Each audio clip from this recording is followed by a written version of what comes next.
Though we have all traveled many uncertain roads, we have always recognized something wasn't right.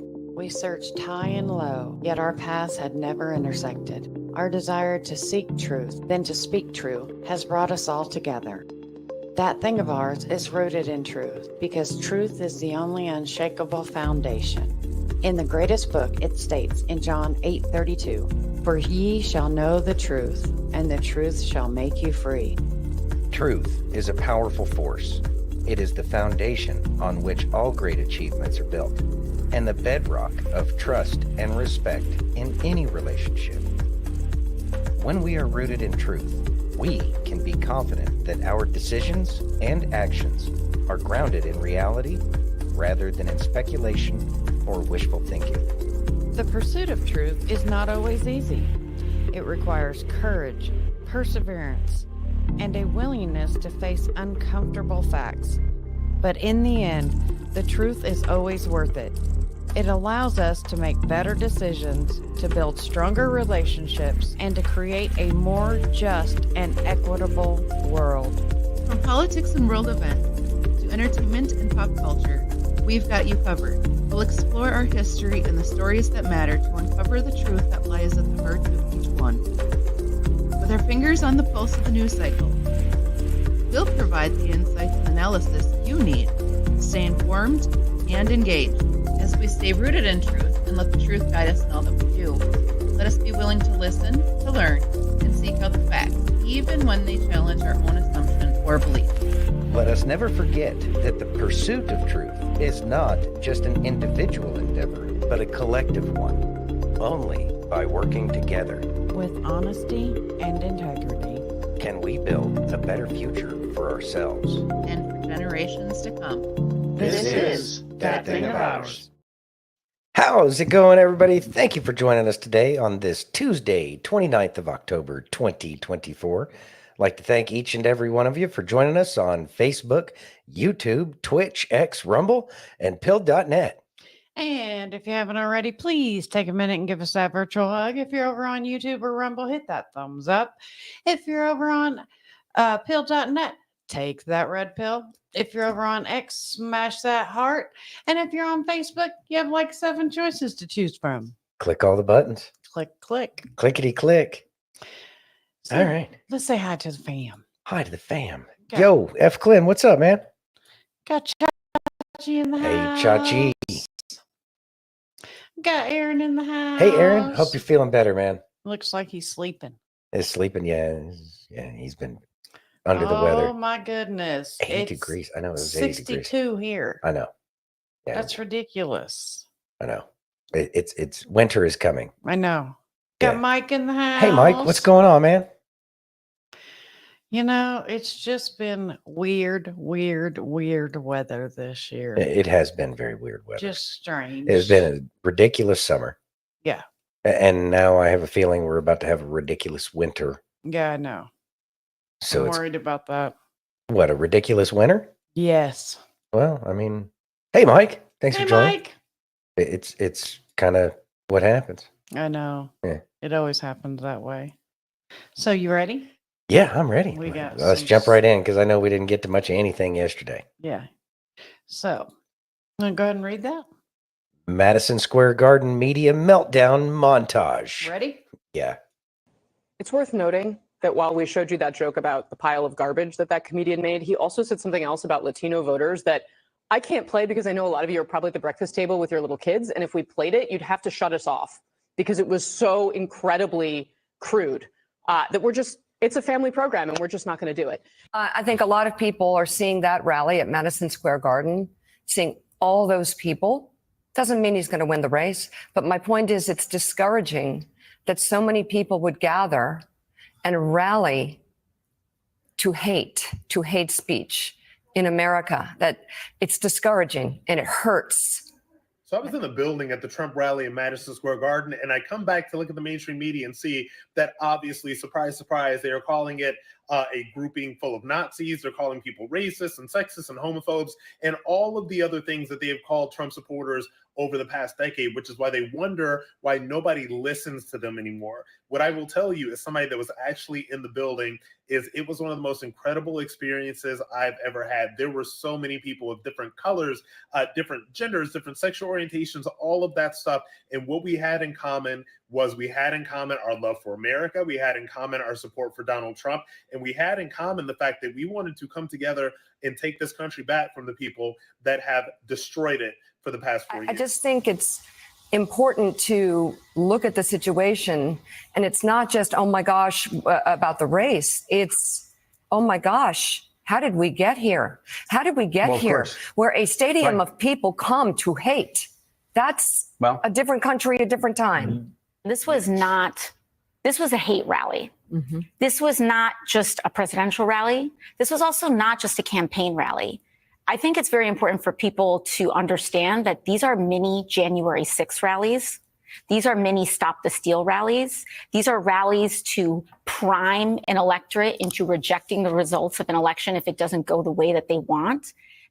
But that jamboree happening right now, you see it there on your screen, in that place is particularly chilling because in 1939, more than 20,000 supporters of a different fascist leader, Adolf Hitler, packed the garden for a so-called pro-America rally, a rally where speakers voiced anti-Semitic rhetoric from a stage draped with Nazi banners.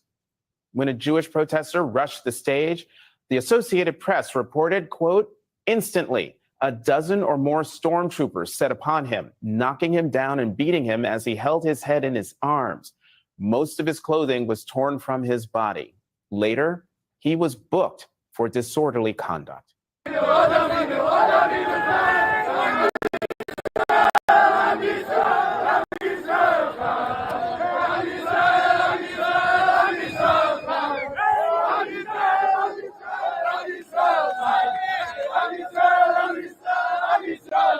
Hey, we heard that Nazis were supposed to be here. That's what Hillary Clinton said. So we out here to see. Have you seen a Nazi today? We are the Nazi party. Yes. Yes. No, I'm white though. I'm the Nazi right here. Yes. Yeah. Dominican Nazi. Latina Nazi. We got. Oh, I'm the black Nazi. Black Nazi. The biggest blackest Nazi you ever seen in your life. I'm the Jewish Nazi. The Jewish Nazi. Hey, listen, I'm the cool Nazi. I'm the white Nazi. I'm Mr. Cool himself.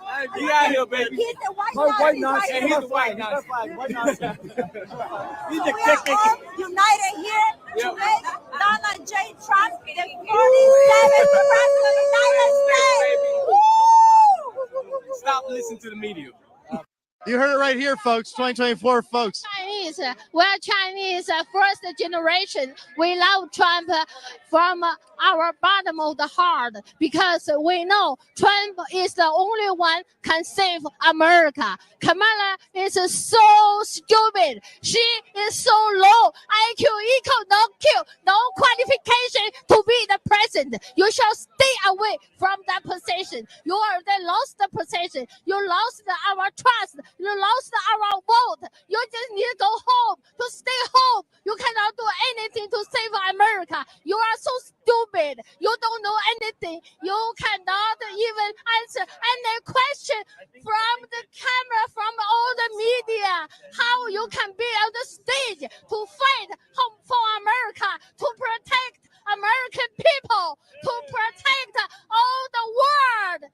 You are not qualified. You just need to go home. Let Trump to save America, to save the world, to put America first. If America to be strong, to be saved, and then America can save the whole world. Trump, we love you. We love you forever. Never ever surrender.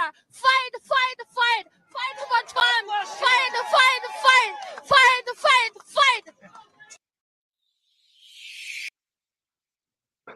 Thoughts, sir? She gives me the giggles. That's awesome. All right. So obviously going back to the beginning of the video, talking about, everything I don't like is Nazis. It's the same old tired trope that they do all the time. and I expect this. And really, what I'm seeing is what they're trying to lay the groundwork for as a possibility is that they're going to try to say that Trump stole the election. Because we know that they always accuse everybody of doing the things that they do. Now, we already know that they stole the last one. I'm pretty sure that this one's being watched very closely. But since they're getting the shellacking that they're getting right now, I have a feeling that they're just going to say that that the Republicans stole it. They're going to push the whole Nazi thing, and they'll probably be the ones to request the National Guard to come in. And then we may have a vote happening that way, because we know that they're going to play the shenanigans after the election night. We know that there's an exercise going on that night of the election. A cybersecurity exercise. And we know that whenever they have these exercises, there's a very high likelihood of an attack that just somehow manages to cause extra confusion. So we see all these things coming down the pipeline, and we see that they're, going to be, we know that they're not going to just, like lay down. We know that they're going to try something. So my guess Oh, is, no, Kamala might. She's really good at laying down. yeah, well, it's not, it doesn't help anymore. That trick is over. She's got to find a new one, like a brain. But anyway, if I only had a brain. That's the route that I think they're going to go. But they don't have ultimate control. What they will have is the ability to cause some problems, but it might get drug out. But like Q said, the military is the only way, and by actually getting them to call in the National Guard might be the only way to make it as peaceful as possible for them to actually see the truth. And I played that video yesterday that Christian sent me that said, Trump said we have a secret. Mm-hmm. Yeah. So. Aaron says, I'm so exhausted. No fever since 4 a.m. No throwing up since yesterday at noon. Just now exhausted. And I was able to eat today. I hope you feel better, brother. Yeah, get better, man. Get better. Chachi And then says, okay. Out by me in Wicker Park, Chicago, the machines are showing the results for all other offices except president on the printouts. Of course. Of course. Of course. Yeah. You ready? Shenanigans will occur. And then I just wanted to highlight what Aaron had said by her accent. I say she narrowly escaped the CCP, and she sees it happening here. Mm-hmm. So many people who escaped communism, so many people who saw communism, they don't want it here. They are the most Americans in so many ways, because they understand the value of what our Constitution has provides for the people, that they had already seen before, that not having these rights, how it can be taken advantage of. Our immigrants that love America are our greatest allies. The right way. Well, yeah, because they care about what America is. Mm-hmm. Yeah. Yep. You ready? Mm-hmm. Can you read that, please? I have to make it bigger. Pandemonium at CNN as panelists exchange insults of Nazi and terrorist. Ready? Yes. If you don't want to be called Nazis, stop doing. You're called an anti-Semite more than anyone else's table. Yeah. And people will sit there and no, by me. I never called you an anti-Semite. Okay. I mean, I'm not sitting here saying I'm a supporter of the Palestinians. I'm used to it. Yeah, I hope your beeper doesn't go off. The thing is that you just say I should die. You should not. No, did you just say I should be killed? No, I did not say that. No, I did not say that. Hold on. Did your guest just say I should be killed on live TV? I said I hope you. Let me just stop. You said you hope my beeper doesn't go off. You said I'm a supporter of the Palestinians. Hamas. Guys, let me stop. Palestinian. Are you? Am I what? No, of course I'm not. Are you a racist, violent person inciting violence against Ryan? That is completely. No, I apologize. Good job, CNN. Let's have first block say the Muslim guy should be blown up. I apologize on TV. Don't say then I apologize. You literally. I thought he said Hamas. You didn't think I said Hamas. I said I supported Palestinian rights. Why? Because when you hear what's funny is Rudy Giuliani said this yesterday, so you're a great guest to be here to defend Rudy Giuliani. I wasn't going to entertain nonsense today, and so at this point, this is what we're in now. This is America in 2024. Here's what I will say. Forget the racism. That's right. I should die. I didn't say that you should said, die. what does beeper mean? Don't give me a fake I did not say ignorance. you should Guys, die. Why did you say with my beeper? So what did you mean? What did you mean by the beeper? What did you mean by the beeper? No, you didn't. You said, I hope your beeper doesn't go off. Ryan, stop talking. At least have the guts to support your racist comment. Hang on. So sorry. bring it back. This is why yesterday's rally was disgusting. Don't call us Nazis, but I'm going to threaten the brown guy as a This is terrorist why. and kill him. Because I didn't ever say Donald Trump was Hitler. But do you know who stood on a stage yesterday and said, I want to come to the Nazi rally? I don't have to make up words and call you something. You're saying it for yourself. And what you just said Kamala right Harris is here, a pimp. apologize, but I will tell you, I don't accept that apology, and you didn't even say it That's to fine. me. I didn't say it That to was you. disgusting. But I can be offended when you don't even say it to me. I'm not Puerto Rican, but I was offended by what he said yesterday. And I'm offended that the former president and potentially future president would allow it and go for 12 hours and not say, I don't care. Because you know what? When Kamala Harris put out statements about switching up opinions, it wasn't good enough for Republicans. Why are you looking at me? Because you said it. Why don't you take this back a little? Thoughts, sir? I think I remember, like, once upon a time in A land America, far, far very, away. very different from what we have now. I remember a time when there were discussions with panelists, as opposed to the rumble in the jungle conversations that we have nowadays. That was something that was always like how people talk to each other on the street. That's not how people talked in polite society. That's not how people talked on the news. And so people emulated that. And then we got Jerry Springer, and then everybody felt like that was the way things should be. Hey, Arizona Horse Lady, thanks for joining. Oh my God, it was a joke. Does anyone remember Don Rickles? Oh, I know. Look, I get it. The humor is not, it has to be very carefully curated nowadays anymore. But that's because of these very CNN kind of panels. You know, you have to argue, but you have to do it in a way that they approve. And is pretty... It's a pretty wrong joke to say. Hope your beeper doesn't go off. But, I mean, you know what? People are getting pissed. But that's what happens when we throw a whole bunch of people on the television that have absolutely zero control over their emotional being whatsoever. And that's why things look the way they do. But they have to go through this. And the American people have to see this. They have to see this to recognize these people aren't any better than anybody else. Can you explain to Tracy? She couldn't make any sense out of it. Tracy says, I couldn't even make sense what any of them were fighting about. Yeah, apparently somebody said something that upset somebody. And then another guy came back and said, I hope your beeper doesn't go off.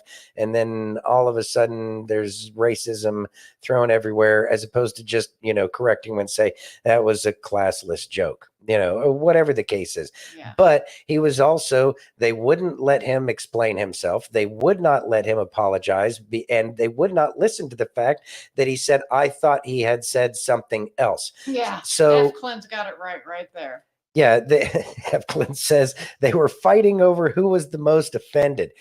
That's what it boils down to is who has the greatest offended card out of all of them. Yes. And that's why I can be offended for him. Yeah. Okay. It is a dopamine rush is what that looked like to me. I swear I was waiting for someone to go. Suck your thumb, baby. Wow. That's wild. I know. Morton Downey Jr., also Geraldo Rivera, and the originators of trash TV. Yeah. Oh yeah. The trash TV, it's nothing that it was. The news is nothing. We like to call ourselves the news now. We are the news. There we go. We are the news now. And I'd like to say that we are the news now, but I'm going to say that I don't believe that this show is news. As a matter of fact, I would say that it would be called an editorial, if nothing else. It's mostly opinion. But what the news really does is it presents two different sides without any kind of emotionally, let's see, any kind of words that would create an emotional impact to one side or the other. For instance, propaganda is designed to make people, feel a certain way, America, we're going to kick the world's ass kind of stuff, and this one is specifically based in our opinion on how we see the left imploding, but we don't provide both sides of any argument. We provide as much of different sides of an argument as we can. Well, but the thing is we're presenting the opposite side of the argument of what the mainstream media presents. Yeah. And so really we're just a counter voice to what's out there. But I think real news, the way it was back in the 50s, the way they used to present the news, because the way the news is presented now is truly an insult. And we should take it as an insult, because they're not giving us the opportunity to make our own decision of the situation that's going on. They used to give one side's point, they'd give the other side's point, and they'd give, so those were the pros for that, and they'd give cons for each side of the argument and let the people decide. And we don't get that anymore. And that's the thing that I want to see the news actually start doing again, which is actual reporting of information and facts and letting us decide without them telling us how we should be thinking. Arizona Horse Lady says, I think it really got so much worse when The View, I mean, Barbara Walters was bad enough, but when she created The View, an entire generation grew up thinking it was okay to talk like that all the time. Amen. Amen. Amen, sister. 100%. Amen. Yeah, excellent points. Thank you. Yeah. You ready? Yeah. Can you read that, please? Diversity hire Harris delivers the cringiest moments of this election cycle. Ready? And she's not done yet. I know she's not. I got several videos of her cringy moments. Oh, Lord. All right.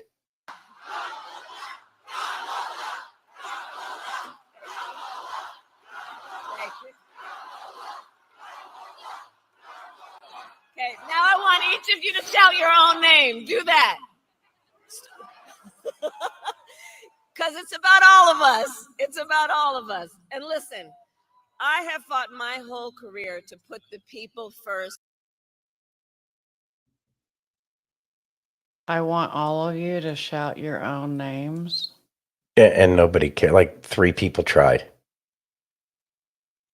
Wow. Stop yelling people's names at rallies. That includes Elon Musk and everybody else at the Trump rally. It's not about them. And that's what these politicians got used to, was hearing their names chanted by the masses, because it feeds their massive egos. And that's to our own detriment. Yeah. We should always be. And this is what happens at Trump rallies more often than not. And that is we should be chanting USA like it's the Olympics. We chant USA. We need to care about America. It's not about any one individual. It's not about any one person. It's not about any one group of people. It's about America being the way it should be. Yeah. F. Glenn says cocaine's a hell of a drug. Aaron says, I want each of you to shout your own name. She was proud she could shout her name. Took her weeks to master that one. Right. You ready? Yeah. Can you read that, please? String of Camila's celebrity endorsements have suspicious connections. Ready? Mm-hmm. Taylor Swift, Eminem, Beyonce, who never performed, by the way. That's just another deceptive tactic by the left to bring in non-organic supporters. Usher, Leo DiCaprio, or in other words, the Diddy guest list. They all came out to support Harris. Leo still talking about climate change while he's using a private jet and buying mansions by the ocean. At least take the bus. The day the world will stop looking up to Hollywood and musicians for answers or entertainment is the day that our collective consciousness will finally start to rise. These unnatural disasters were caused by climate change. Donald Trump continues to deny the facts. That's why I'm voting for Kamala Harris. Who's the person that's number 1 on that invitation list? Leonardo DiCaprio. Thoughts, sir? So, excellent point, Arizona Horse Lady, by the way. Let's see. So the connections, we know those connections are there. right? We know that all of the circles that she runs in are all of the people who have been lifted up, apparently mostly artificially.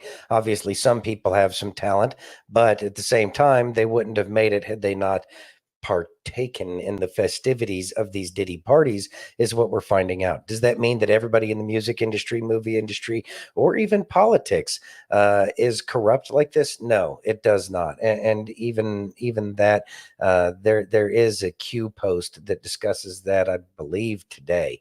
And it's, let's see, 29th. And I'll have to find that and bring it up. But it's like, not everybody is bad, but it sure does seem like that all of these kinds of problems orbit around each other like an axis of evil kind of thing, right? And so birds of a feather flock together, and these people are getting to that point where that exposure is about to happen, but more dots need to be connected to make sure that it all sinks in together all at the same time. It's really, we're just kind of at a wait and watch phase right now. I mean, we got what, 7 days until the actual election. Yes. Then we know that there's going to be at least 3 days that they're going to try to drag it out, probably a week or more. So we just need to sit back and watch. We understand who's on what side when it comes to a lot of this stuff. But, kind of, keep in mind who's around who. And that can generally help people figure out, like, who's the good guys and who's the bad guys. Also, these are going to be a lot of people we're going to end up having to talk about afterwards when all of the information really comes out. Hey, Skunk. Skunk says she's probably more used to hearing "say my name."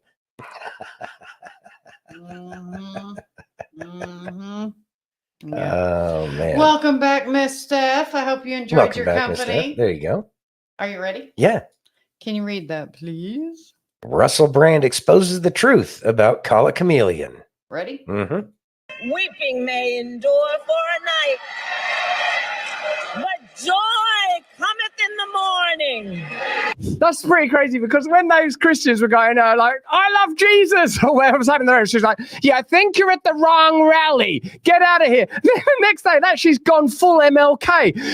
Her accent is traveling a significant distance. What kind of carbon footprint has Kamala Harris's accent got? Because 1 minute it's here, and the next minute it's, yo, if you're Christian, get out of here. The path may seem hard, the work may seem heavy, but joy cometh in the morning. Oh, it cometh all right. Would the real Kamala Harris please stand up? Perhaps there is no real Kamala Harris, because there's only the Kamala Harris that the system requires. What the system requires, and by the system I mean the interface between the Democratic Party and institutions that are not altered in electoral cycles, deep state, globalism, what they required, it seems, based on the cultural arguments that they're supporting, is a person of color, a female, in fact, a woman of color who can advocate for positions that will ultimately benefit the continuing power of the state, deep state, and globalism, in order to distract us from the fact that those are themselves tyrannical, centralized, authoritarian entities. Thoughts? Do you think she actually knows if that was Psalm 30 or not that she was quoting? Probably not. Probably not. I'm going to go with no. A song for the dedication of the temple. Whatever. Oh, these people. It's a mocking. It's a mockery. That's yeah. Whew. Glad we're not on that side. Chachi says she kind of sounded like Cyrus from the movie The Warriors in this clip. Joy, justice of Yahweh. I like that. I've never heard that before, Mike. I like that. I do like that. Yeah, it's good. I agree with Russell. Can the real Kamala please stand up? Is there a real Kamala? I don't think Kamala knows who Kamala is anymore. I know. She would look. That's because Stacey Dash is playing her in a mask. Yeah, well, I mean, there is My that. thought. Yeah, that's my thought. That's my conspiracy. But hey, whatever. Whatever. You ready? Yeah, I'm ready. How about some Justin? If you want more, you're going to have to become more. God's word tells us the Lord directs the steps of the righteous. He delights in every detail of your life. If you're willing to submit your life to Jesus and give him everything. Jesus will submit your future. He'll submit your purpose. He'll submit a plan for your life. He'll use your gifts and your talents and your abilities to fulfill your purpose. If you change nothing, nothing changes. Thoughts? Do you have thoughts on this one?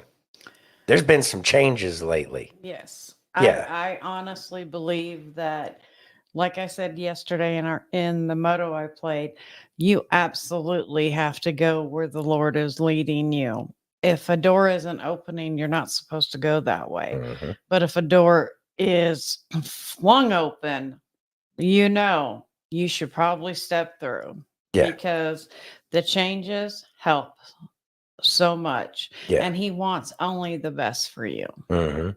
That's So what I believe. as far as personal development goes, we really have to go after the things that anger us. So that way we can work on the forgiveness that we need to be really living as part of our Christian path, right?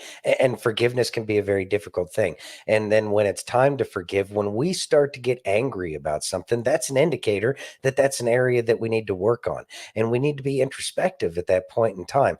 And it's not easy. It's not fun because you're dealing with things that make you angry. But if we don't deal with the things that make us angry, then we're doomed to stay the repeating patterns, and we never find that door that's flung open, like Kay was just talking about, because we're too wrapped up in the things that make us angry, and we haven't given that forgiveness. And so that's a very important thing, especially as we're moving forward and like this process. Like, it's going to be, kind of ridiculous. It's going to be scary. It's going to be a very surreal moment. I have a feeling that once the truth really starts to come out, people are going to go back to their friendly conspiracy theorist. Okay, please explain to me what's going on, because I don't understand. Because it's going to seem like to everybody that all of a sudden people flip the script inside their head in terms of, oh my God, these people have been lying to us. The same thing that we've been through. We got to we have to help guide people back to the truth, and the fact that we got to use love. Love is the only way to extinguish the darkness that's around us. And the way we get to that love is to work on our inner selves first. So yeah, make sure that you're working on that forgiveness and whatever. I feel like I went off on my own tangent there. No, I don't think so. I don't think so at all. Aaron says, if we don't deal with the things that make us angry, we risk developing leftunistitis. Leftunistitis. There you go. Or leftistitis. Yeah. There we go. You ready? Yeah, I'm ready. Can you read that, please? People wonder if Kamala has cocaine okay, I was thinking, well, she's got all sorts of problems. But anyways, people wonder if Kamala has a cocaine problem after watching this. Ready? Yeah. I was like, Mommy, the thing about this, I always wanted to go to Howard, and I went to Howard. And actually, it was in February of 2004. Olives with cream cheese on dark rye.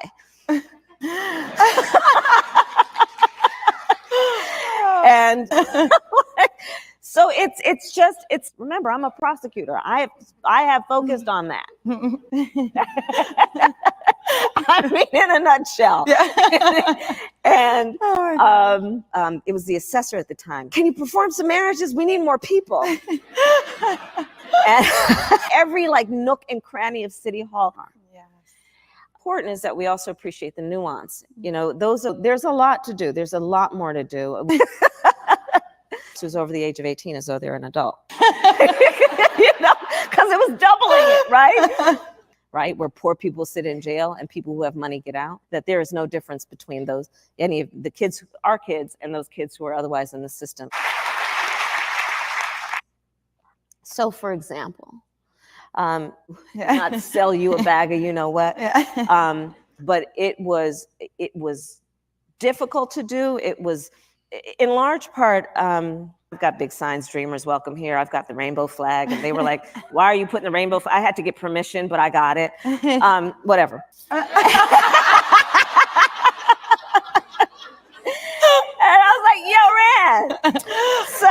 You know, hey, Rand, how you people doing? Good? You know, I've taught him how to chop the onions. Oh, honey, baby, what happened? I'll take care of you. They are in California now, but New Jersey is very much in them.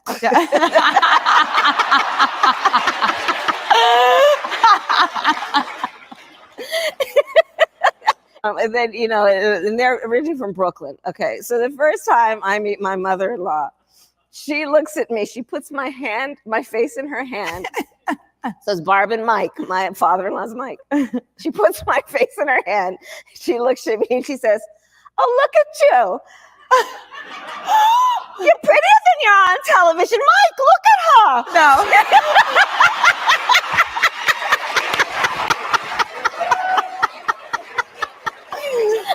Oh, my God. So I think of often your question and that issue, I think of it as a Venn diagram. So, you know, those three circles. The process of preparation is extensive. And it was about finally making lynching a federal crime. You know, I was slow to sign on to it because I really felt it didn't do enough. Years ago, created a juvenile justice system. Political capital doesn't gain interest. So no need to just let it sit there. You might as well spend it. I'm going to change metaphors. She said it was a table. Okay, now I'm going to go with a house for what could be days, weeks, months, even years. Or, equally possible, her attorney will come to her and say, you know, if you plead guilty, when I'm sitting there, I just want to know the truth. Like, I just want to know what happened so that we can avoid as much as possible another adversary from interfering in our elections. Because the vast majority of us have so much more in common than what separates us, right?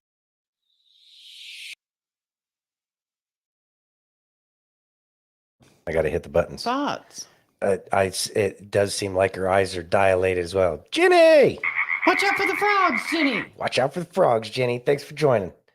Glad you're home, sweetie. All right. So, yeah, what Arizona horse lady put up there about... yeah, I got it. Oh, you got it. There we go. All right.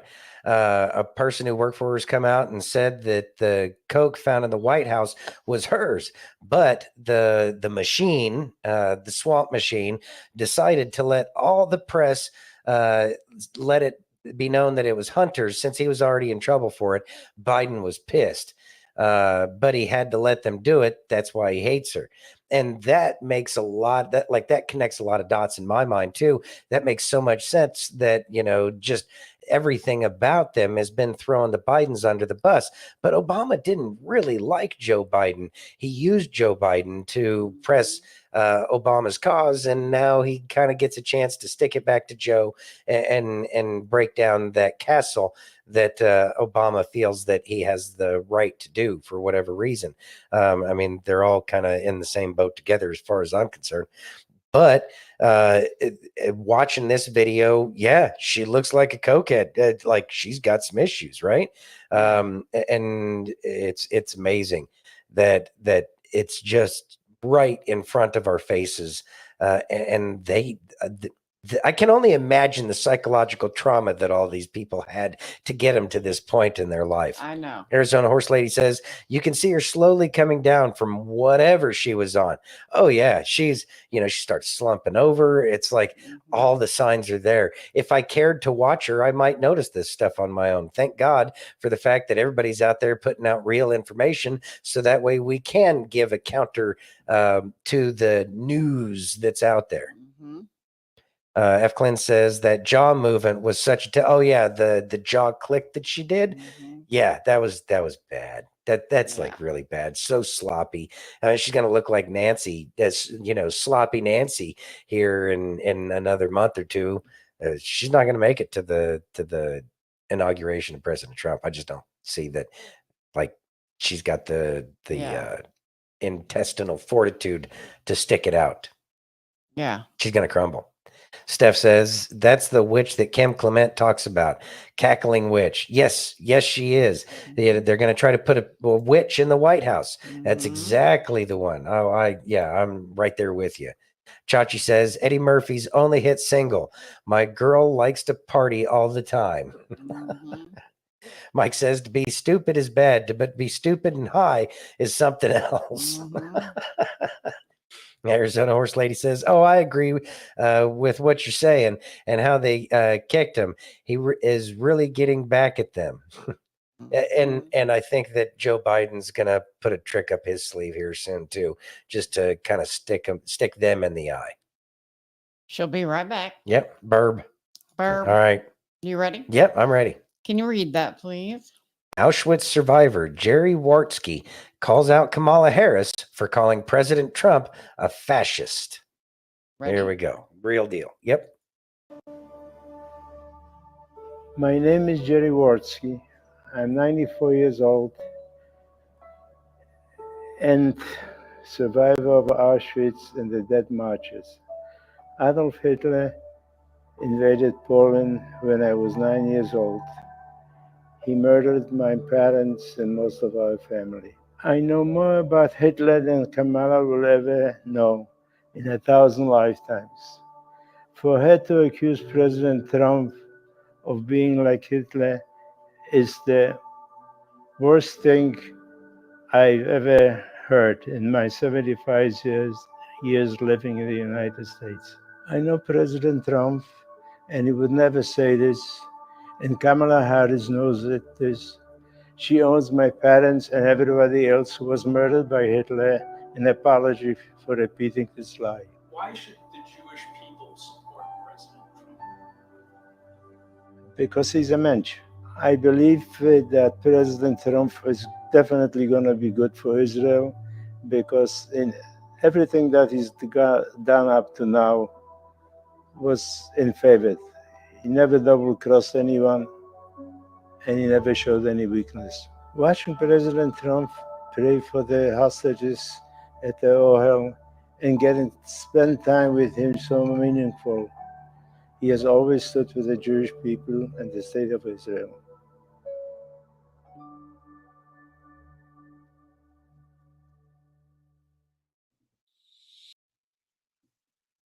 Thoughts, sir? So, somebody who actually knows what a real Nazi is says that President Trump isn't a Nazi. As we already knew this, though, for the exact same reasons that he said, is because he's been a friend to the nation of Israel. And the nation of Israel, I think more clearly defined, would be a more biblically accurate nation of Israel as opposed to the state of Israel. Trump really has cared and cared for the nation of Israel as a people. And that is what truly shows. And that, I believe, is what's important. And that is also a very American way about going and doing things, is to protect those God-fearing people, because we are a God-fearing nation. Or at least that's what we're supposed to be. That's what we're supposed Despite to what be. the press tells you, I still Yeah. believe that we are.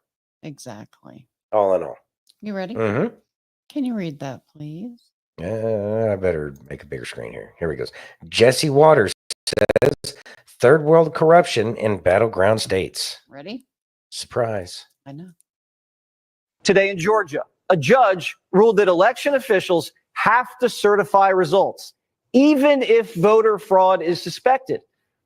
And around the state, Democrats are suing to prevent drop box surveillance, hand counting ballots, and voter ID protections.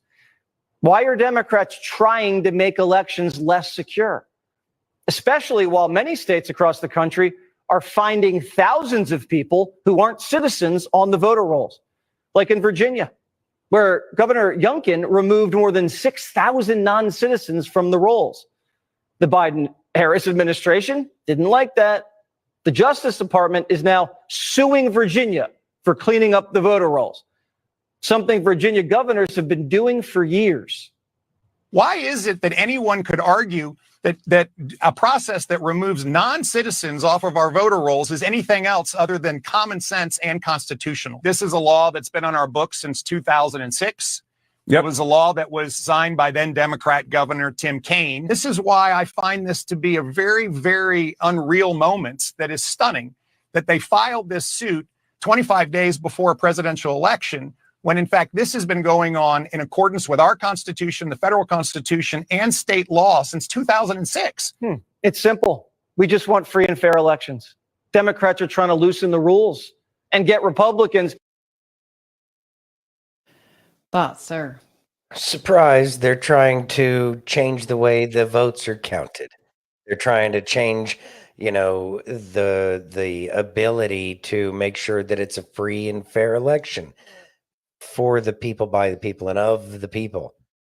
And anybody who would argue that non-citizens should be allowed to vote, especially since it's not legal yet, those people should be seriously questioned as far as I'm concerned, and truly find out what their motive is, because there is no pro-American motive to having people outside of this nation have a say as to what happens in our nation. I don't know how that's not automatically considered treason and an investigation started immediately. Actually, I know how that happens because, well, didn't he say it was the DOJ that was actually doing this? Yes. So, Interesting. who isn't watches it? the watchers? Exactly. You ready? Mm-hmm. Can you read that, please? Virginia Governor Glenn Youngkin is filing an emergency court order to keep illegals off of voter rolls. Ready? And we keep going. Back on the voter rolls. And what's even more astounding is the vast majority of these folks had presented immigration documents confirming that they were non-citizens, and we recently had that verified by federal authorities. So here we are with a judge saying, put people back on the voter rolls who you know are non-citizens. And this is under a law in Virginia that's been in effect since 2006. It has been applied by Republican and Democrat governors alike into this 90-day period. And here we are 11 days before a presidential election, and a federal judge is ordering them back on the voter rolls. It's astounding to me that this could possibly happen. I mean, listen, common sense says non-citizens aren't on the voter rolls, but the Constitution and the law say it as well. And that's why we are immediately petitioning the Fourth Circuit for an emergency stay here on this injunction. And we will immediately go to the U.S. Supreme Court if necessary. Look, we are not going to sit by and let this happen. I'm reading, Governor, that the executive order requiring the removal of them came on August 7th. Which was 90 days before Election Day. So clearly you had begun this process far ahead of when the DOJ. Thoughts, sir? Actually, Chachi's statement there is probably the best one. I think DC has already been conquered. This seems is a pantomime to folks, to have folks understand states' rights. I believe that this is an education.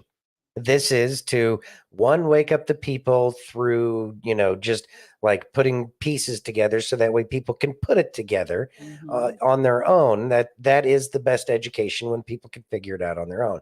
And then there's those people that you really have to hand carry them through this process, and hand carry them through it, because how many generations now? Because I know that when I graduated high school, I what I got for American government education and what I got in college was not what I expected it to be in terms of the way things work.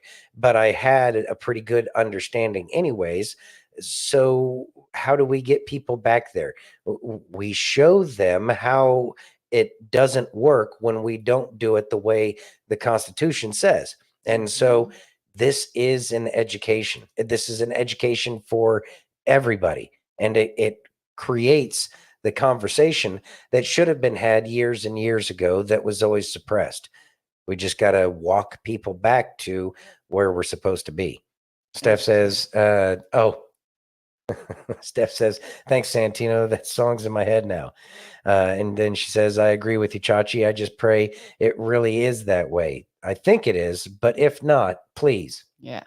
And it's okay. So with the things that, when we have to really have a long memory with all of the things, like at the inauguration, how they were wearing Hunger Games outfits, right? Right. It's who would do that? The let them eat cake lady at the Met like fashion gala or whatever it was, right? Right. It's like tons of these little things. The fact that people's faces changed, the fact that there was a casting call for California governor. What's his name? Newscomb. Yeah, Newscomb over there, and he disappeared for a week or two, if y'all remember all that. So did Trudeau. And so did Castro from Canada. Castro Jr. Like all of and then the fact that all of this information is really coming out. These are the indicators that say that something is very different than from what it has been, and that we are going to something new, possibly, probably something that looks a lot more like what the Constitution looked like before. But there's going to be additions and changes. And so when we look at all of this information together, it should give us a fair degree of confidence that there really is some kind of operation going on in the background. Will we ever really hear about all of it? Probably not all of it, but we will hear about quite a bit of it. And a lot of it will be whitewashed in order to clean it up for the 330 million people that are in this nation. Chachi says some folks want the cup of soup version of facts. They will compose the 4 to 6% of those whom are awakened by professional chefs that consume only the purest and gourmet ingredients. Cup of soup. Yeah, okay. I get it now. You know. Yeah. Yeah, I got you. Cup of soup. Yeah. You ready? Yeah. Can you read that, please? TikToker is beside herself over Agenda 47. Accidentally makes a great Trump ad. Ready? Yeah, I'm ready for this. Wonder what Trump will actually do if he gets back into office? You don't have to speculate because he calls his plan Agenda 47. And spoiler alert, it's scary as shit. Here's some of the worst ideas we're in store for if he wins in November. 1. Attacking immigration. Trump's anti-immigration policies will be even worse the second time around. He's promised to end birthright citizenship, enlist an army to round up and deport millions of undocumented immigrants, and deploy thousands of U.S. troops to the southern border. 2. Criminalizing LGBTQIA plus Americans. Trump says he'll ban gender-affirming care for trans kids and prevent schools from helping kids through their transition. He wants to forbid schools from even teaching anything about sex and gender that diverges from the far-right's idea of the nuclear family. 3. Overhauling education. Agenda 47 includes huge changes to the education system. He wants to give huge benefits for homeschooling to indoctrinate kids with Christian nationalism, incentivize teachers to carry guns in their classrooms, further crack down on affirmative action, and destroy crucial DEI departments at colleges and universities. 4. Restoring racist crime policies. Criminal legal system reform will be off the table if Trump becomes president. He promised to bring back racist policies like stop and frisk and other ineffective and discriminatory tough-on-crime tactics that have failed in the past. He also wants to increase protections for power-abusing police while rolling back hard-fought-for reforms and institute the death penalty for low-level crimes like drug dealing. 5. Weaponizing the government. The scariest part might be Trump's threat to more or less dismantle the federal government. If he gets back in office, he's going to purge anyone who could possibly stand up to him and replace them with MAGA loyalists like Stephen Miller. He's going to prosecute his political enemies using traditionally independent orgs like the DOJ as his own personal weapon and give himself unprecedented power over agencies like the FCC and FTC. These are just the things he wants you to know about. Trump has plenty of regular crazy stuff in Agenda 47 too, like how he wants to found new freedom cities across the country and somehow give Americans access to flying cars. The whole thing is weird as hell, like everything Trump does, but there's nothing funny about Agenda 47 or the possibility that he might be president again. Thought. That's a pretty good ad. Mm-hmm. Okay, so I get the fear and concern of the stop and frisk because it was abused, and we know that there's crooked police officers who are going to do that.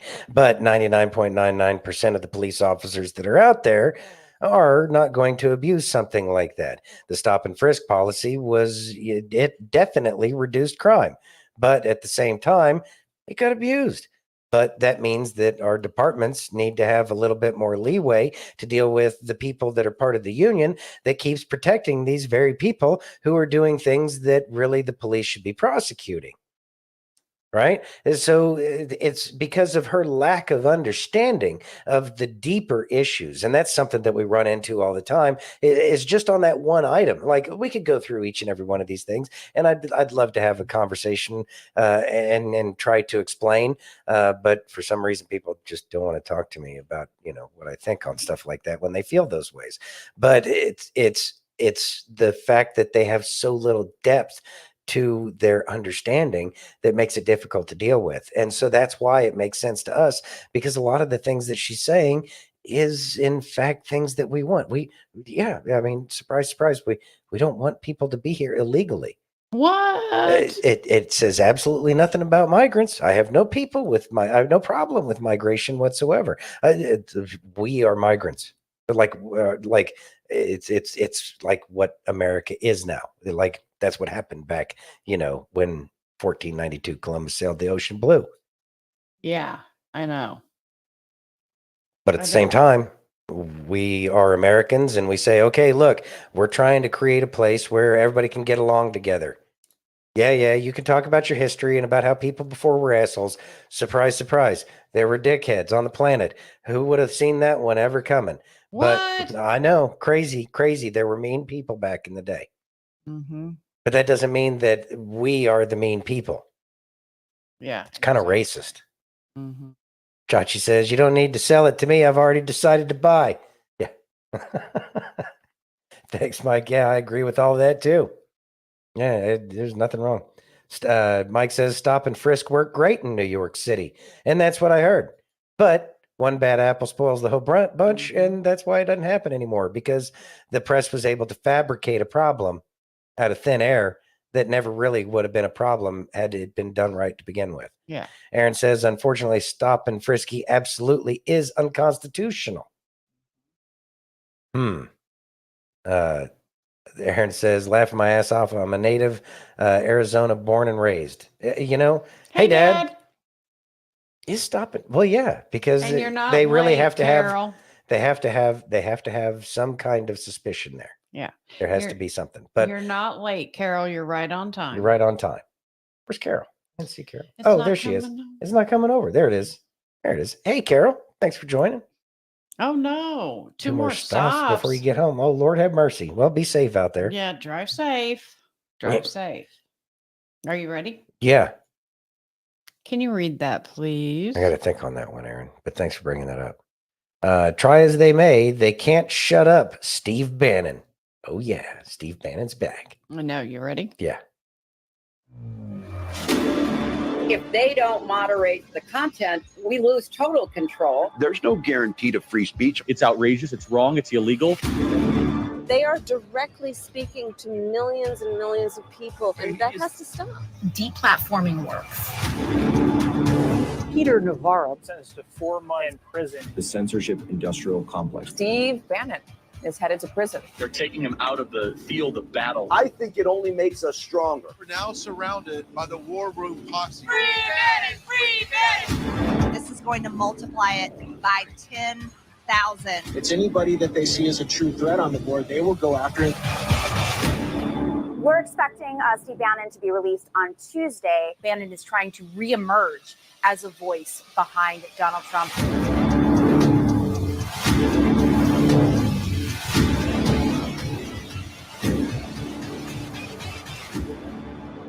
They're not going to shut up Bannon, and they're certainly not going to shut up MAGA.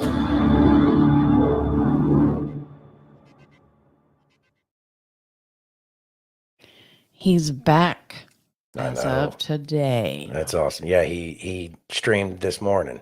Mm-hmm. Yeah, so Steve Bannon is back. He's back. The political prisoner has been released. Mm-hmm. If only we lived in a nation that didn't have political prisoners. I thought we lived in America, but Well, you know. Mm-hmm. Yeah. The socialist states. Exactly. Yeah. Steph says, Steve, let Nancy Pelosi have it on his show today. I only got to listen to a small part of it, but he told her. Oh, I bet he said something. I did not hear it because we were out and about. We were busy today. Yeah. But yeah, that was I'm sure he had plenty of things to say. He had plenty of time to think about it. Yeah, he did. You ready? Mm-hmm. Let's listen. I don't know about any of y'all, but right now, I'm starting to see a revival come across this country. Ooh, and I'm living for it. Kiki, honey, I think you did the best thing ever by doing what you did in that rally and showing us your true colors. Because right now, you got all of us Christians just, woo, we're fired up right now. Because let me tell you this, the more you want to come out and try to suppress us, girl, the more we're going to rise up and speak the truth. Because let me tell you, there will be a great revival sweep this nation. I will put money on it. Because let me tell you, no one's going to suppress our God. And it's time for us to take this nation on and to spread his gospel. Don't back down. Don't let them scare you. You got him on your side, and with him, anything is possible. Thoughts? So it's an interesting topic right now because God is making a comeback in this nation. God has been suppressed and minimized and silenced for so long here that it's like something that is a little bit awkward as people get comfortable talking about God again when they hadn't talked about God for so long, because you can't talk about God in the workplace, can't talk about God on the internet, can't talk about God here, there, wherever, all these reasons why we can't talk about God. Yet we've been hearing about all these other gods, the God of Mammon, the God of, child sacrifice is apparently out there still. There's all sorts of gods that we've been hearing about. And now it's time for people to actually get to the talking about our real creator, as opposed to these things that we've learned to worship as Americans, sadly. But this conversation that's starting is starting all over the place, and more people are feeling comfortable about it, and fewer people are feeling comfortable about telling people to stop talking about God. You might have some creators that, get told, oh, you can't talk about God because you're going to lose all your followers. Well, you know what? That's their problem. And creators are getting more comfortable talking about God and making that a part of their conversation. I do believe that we are at the very beginning of a revival, and all of these things are going to play out. And as each one of these things play out, people will find that desire to turn back to God because, that's one of the things that God does. We just have to turn from our sins and turn back to him, and he will forgive us of all of these things. Fortunately, more people are turning back to God, and he may just forgive our nation, but he knows in his own best way how to make sure that it is something that is much more lasting than just some temporary flash in the pan. Fire Chief Dad says those days are coming to an end rapidly. They are because people are finally sticking to their faith. Yes. And in the end, I think that was the point, is stick to your faith. Absolutely. Aaron says Kamala's god of sinus snow. Yeah. You ready? Yes. How about some Preston? Yeah, we could use some Preston. Let's listen. Today is Saturday, October 26th, and oh my God, New York. Early voting just began in New York this morning, and the exit polls are showing absolutely historic and overwhelming numbers of Trump voters who are showing up and making their voices heard. I have to say, this is absolutely the first time I have ever had an overwhelming amount of confidence that New York stands a very strong chance of turning red come November. But we're not only seeing overwhelming amounts of Republican and Trump voters turning up in upstate New York and in Long Island, but we are seeing overwhelming amounts show up in my home borough of Manhattan. It has absolutely been a tailspin of a morning, and the information just keeps coming in. It will be amazing to see what the numbers are once the polls close tonight, to see the number of Republican voters who showed up. Of course, the Kamala Harris campaign is in complete panic, and so are the New York Democrats. But even better news, if you are not registered to vote in New York, you do still have time to register through the end of day today You can go to swampthevoteusa.com or go to the New York State Board of Elections website and register to vote online. And of course, I have both of those links in my bio so you can easily go click on it and get registered. If you or someone you know has been sleeping this election away because you feel that New York just automatically goes blue, it is time to wake up and realize that now your voice matters more than ever before. Get out there, cast your vote, and make sure your voice is heard. New York, my home state. New York City, my home city. We absolutely have the chance to turn New York red for the first time since 1984. And those chances have never been higher than what they are right now today. Let's rewrite history and once again, make America proud of New York. You're almost to the finish line. Republicans, keep showing up, keep making your voices heard. Victory has never been closer than it is today. Much love, God bless, and as always, keep the faith. Jenny! Thoughts? New York is going red. I know that that's super exciting. Since Reagan is the last time New York went red, and it's looking really good. All of their propaganda to call us Nazis ain't working. All of their propaganda, all of the time on all of the news channels hasn't made it hasn't had the effect that it's always had. The American people are waking up and they're sick and tired of the crap that they're seeing. Thank God the people in New York are seeing the truth. It took a New Yorker to do it. And I think that that's great. I just hope that the nation's able to come together so that way we don't have these problems moving forward in the future. But the fact, and I think that a lot of states that have been voting blue are going to turn red this time around, despite all the shenanigans that they're going to be trying for this election. Exactly. It's going to get wild and it's going to get crazy because really in the end, they know that they've lost all of the power and that their days are numbered because they literally usurped the power of this nation.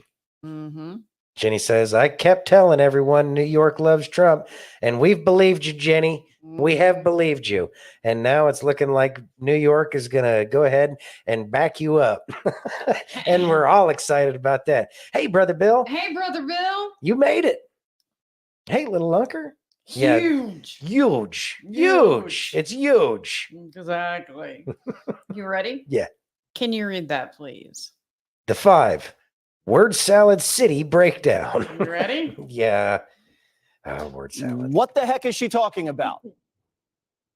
There was a lot that was done, but there's more to do, Anderson. And I'm pointing out things that need to be done, that haven't been done, but need to be done. With the polls razor tight, Kamala Harris face planting in one of her last chances to win over voters. Harris malfunctioning when trying to answer basic questions at a CNN town hall. The scripted soundbite machine failing miserably to articulate clear policies on pressing pocketbook issues. One of my aspects of doing what we need to do to bring down the cost of living for working people and the middle class in America is to address the issue of grocery prices. We need to take a look at the filibuster, to be honest with you. But if you're earning $500,000, $600,000, $700,000 under your plan, there's a good chance your taxes go up. We can't have this conversation without knowing what it's a very complicated situation, right? Do you believe you would be more pro-Israel than Donald Trump? I believe that Donald Trump is dangerous. What weaknesses do you bring to the table? That's a great question, Joe. Well, I am certainly not perfect. So let's start there. And I think we knew that. Perhaps a weakness, some would say, but I actually think it's a strength, is I really do value having a team of very smart people around me. There you go, thinking again. Within minutes of that catastrophe, CNN had to admit she blew it. The things that would concern me is when she doesn't want to answer a question, her habit is to kind of go to word salad city. She focused a lot more on Donald Trump, I think it's fair to say, than she did on many specific. If her goal was to close the deal, they're not sure she did that. Dana, typical interview, they tell you that when someone asks you what your greatest weakness is, you turn it into a strength. Was that the moment to do that? Well, of course. And I was thinking today about, she's really never had to have a tough campaign. right? So when you run statewide as a Democrat in California, I guess the primary is difficult, but you don't really have to differentiate yourself from an opposing viewpoint. And that's the same for the Senate races. And then she was in the Senate. She did, I think she skipped 60% of the votes when she was in the Senate. So she wasn't even there for that debate. And then she gets this, it gets handed to her, well, because she's on the ticket with Biden. You could maybe say arguably that she helped, but that was Biden, and she's just on the ticket like Tim Walz is on her ticket. I think last night they finally put her out there on a high wire without a net, and she fell over and over again on her face. And that's, don't take it from me, that's David Axelrod from CNN. He said it much more politely, but even for me, I've looked for ways to compliment her. But I sit there and I think, how in the world, when you are at the White House, you can call anybody. Anybody will pick up your phone call. If you're the vice president would like a briefing on this or that, the vice president the vice president will want something else. They are at your beck and call. You could get up to speed. So they spend the entire day the other day getting ready for interviews and a town hall that basically she just steps on a rake the entire time. I think it was the most damaging campaign event that she's had to date. This morning, Jim Messina, also an Obama guy, he was on America's Newsroom. He also said, not great, but he said she has room to grow. And I said, okay, but does she have time to grow? And he said, that's a great question. And I think we all know the answer to that. 13 days, Greg. Does she have time to grow? I think she doesn't have to grow. I like her the way she is. I thought she was amazing. You know, when CNN is slamming you, that's like parents at a little league game heckling their own kid. They realized they couldn't find a silver lining on this big sack of poo.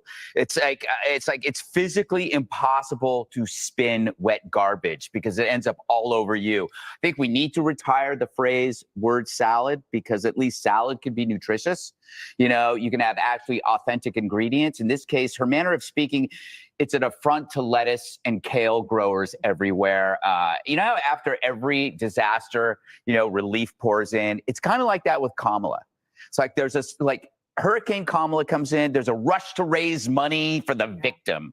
There's benefit concerts. They're asking for small donations because every time she lands, there's devastation, mainly to herself, but also to her party. I think what you're seeing, though, the realization here is the downfall of the inauthentic. You know, whatever you say about Trump, good or bad, you know it's real. He's authentic, so authentic he doesn't need to employ a fake accent wherever he goes or create fake personal stories or professional histories with Harris.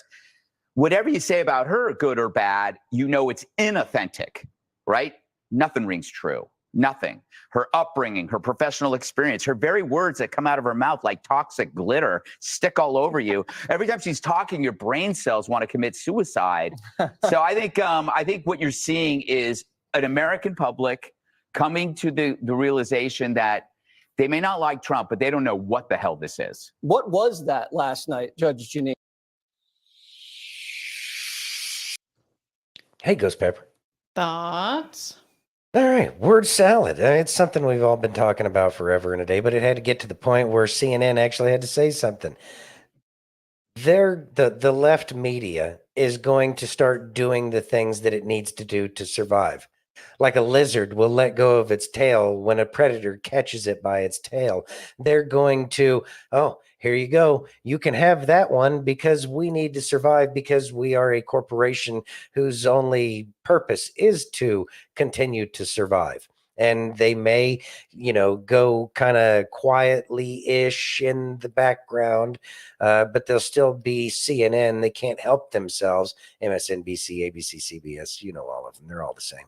Anyways, so they're going. Name one, you name them all. Yeah, they're going to make Kamala their scapegoat. Not that they know what the hell a scapegoat is, because I don't think a single one of them has ever cracked open a Bible, but they're making her the scapegoat. So that way they can go on scot-free and the organization will move on and it will continue to provide revenue for the people who own things like the news media outlets, or more appropriately, the propaganda machine that's out there. So, yeah. They are a propaganda machine. This is the media trying to save itself. Okay, Kamala's a dumbass. Yeah. Well, you're the ones who put her up there, told us how brilliant she was. And that's where we need to not let the press get a by. No. Y'all said that she was perfect. Yeah. Brother Bill answered your question. Oh, okay. So Brother Bill was asking about is Kamala the witch that Kim Clement talked about, and there was some pretty good commentary on there. And he says, so I asked him what his thoughts were. He says, I've been hearing there's major event going to happen 11/5. Yeah, remember the 5th of November and 10 days of darkness to follow then. I'm not making any kind of predictions about any kind of darkness or anything. I think that I do believe something's coming up around election, and kind of mentioned it earlier. Hold on one second. Pardon me. Anyway, what I do believe is that they're going to make the accusation that the Republicans are cheating.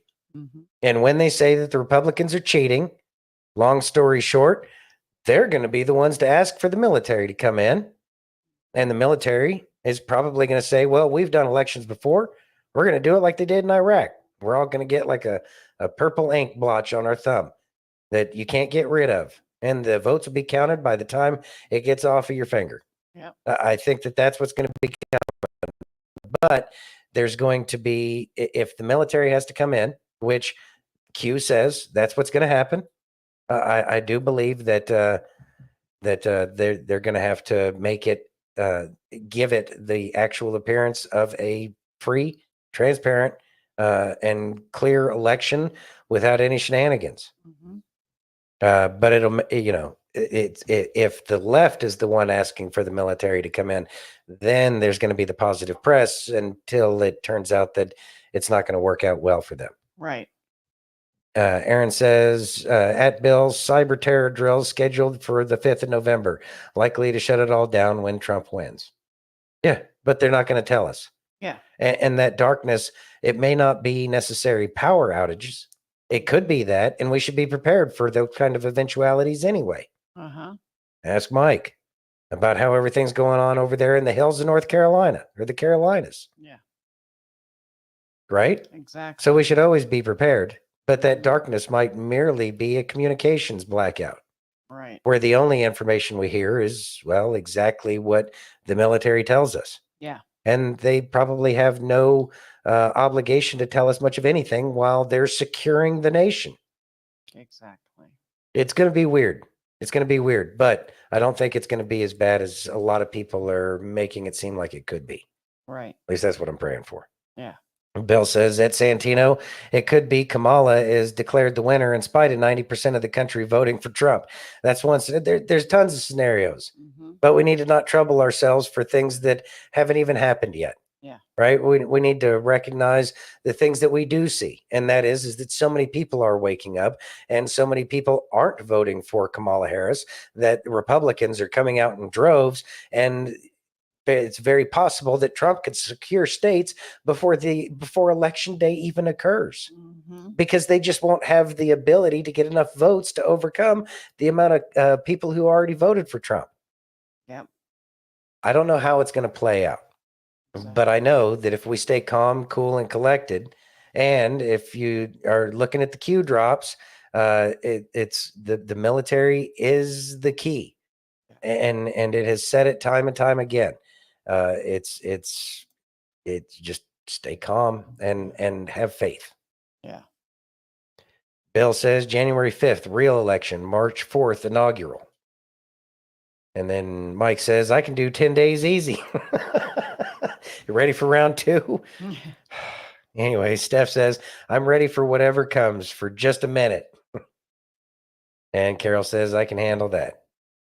It's that's what I'm praying happens. I do believe that it won't be as bad as we think, that it will be bad.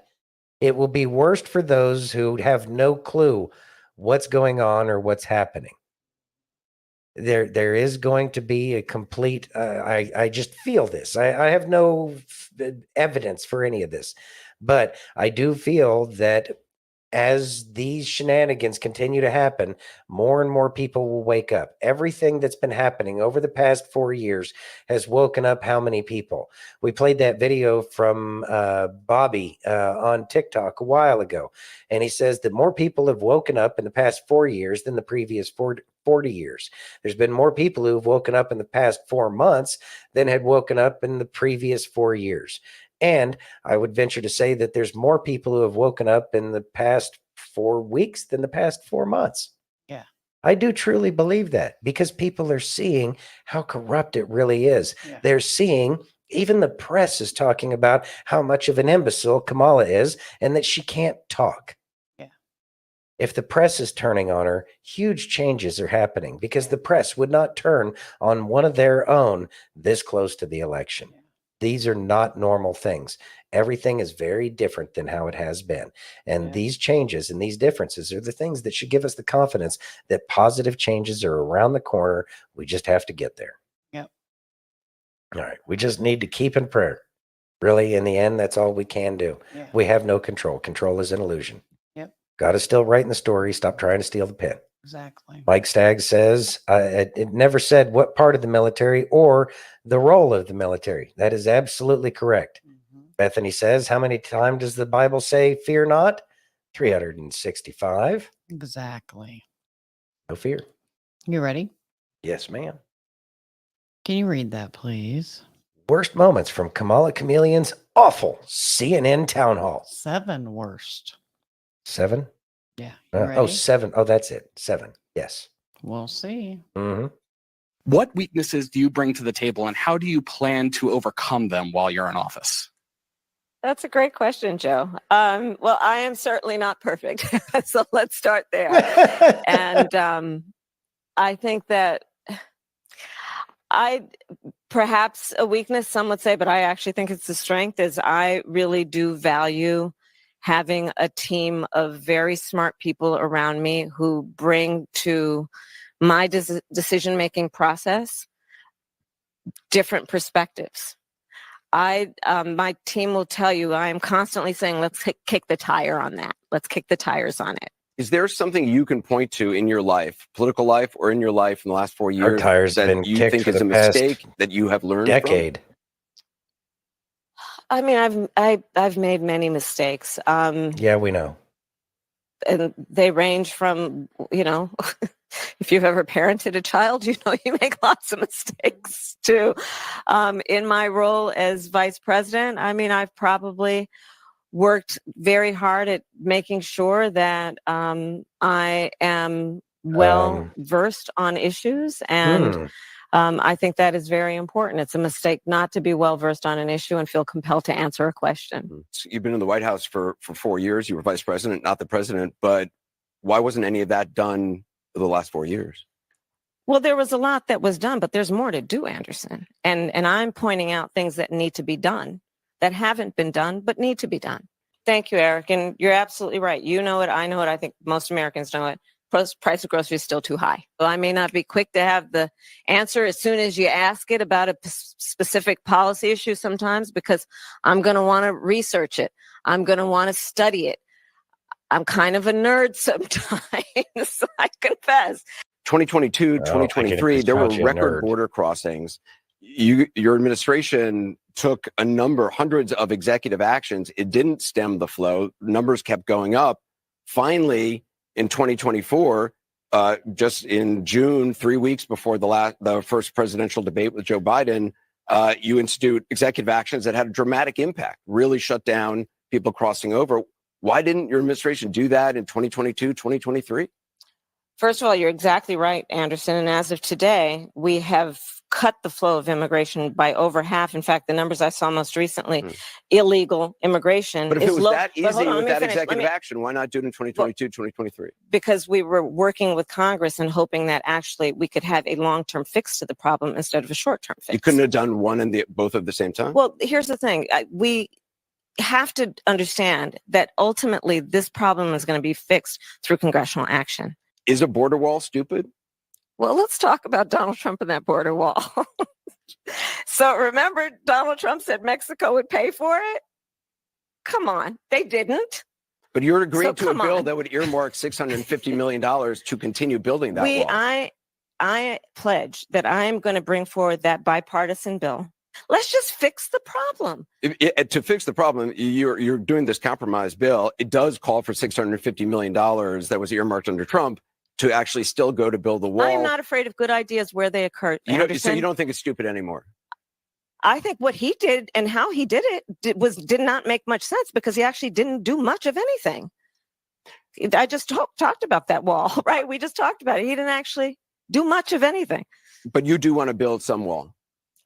I want to strengthen our border. What does she mean by she wants to strengthen the border? I don't know. Thoughts? She's incapable of being vice president. So why are we trying to make her president? I don't know. I don't know. Again, they're carting her out. They're putting her right there in front of everybody, for God and everybody to see. Look, this is what you're backing. And people are still on the gas pedal for whatever reason. I'm going to say their ego can't admit that they were maybe wrong about everything, Maybe? despite the entire planet telling them that they're stupid. Yeah. They're just not ready to eat that humble pie yet.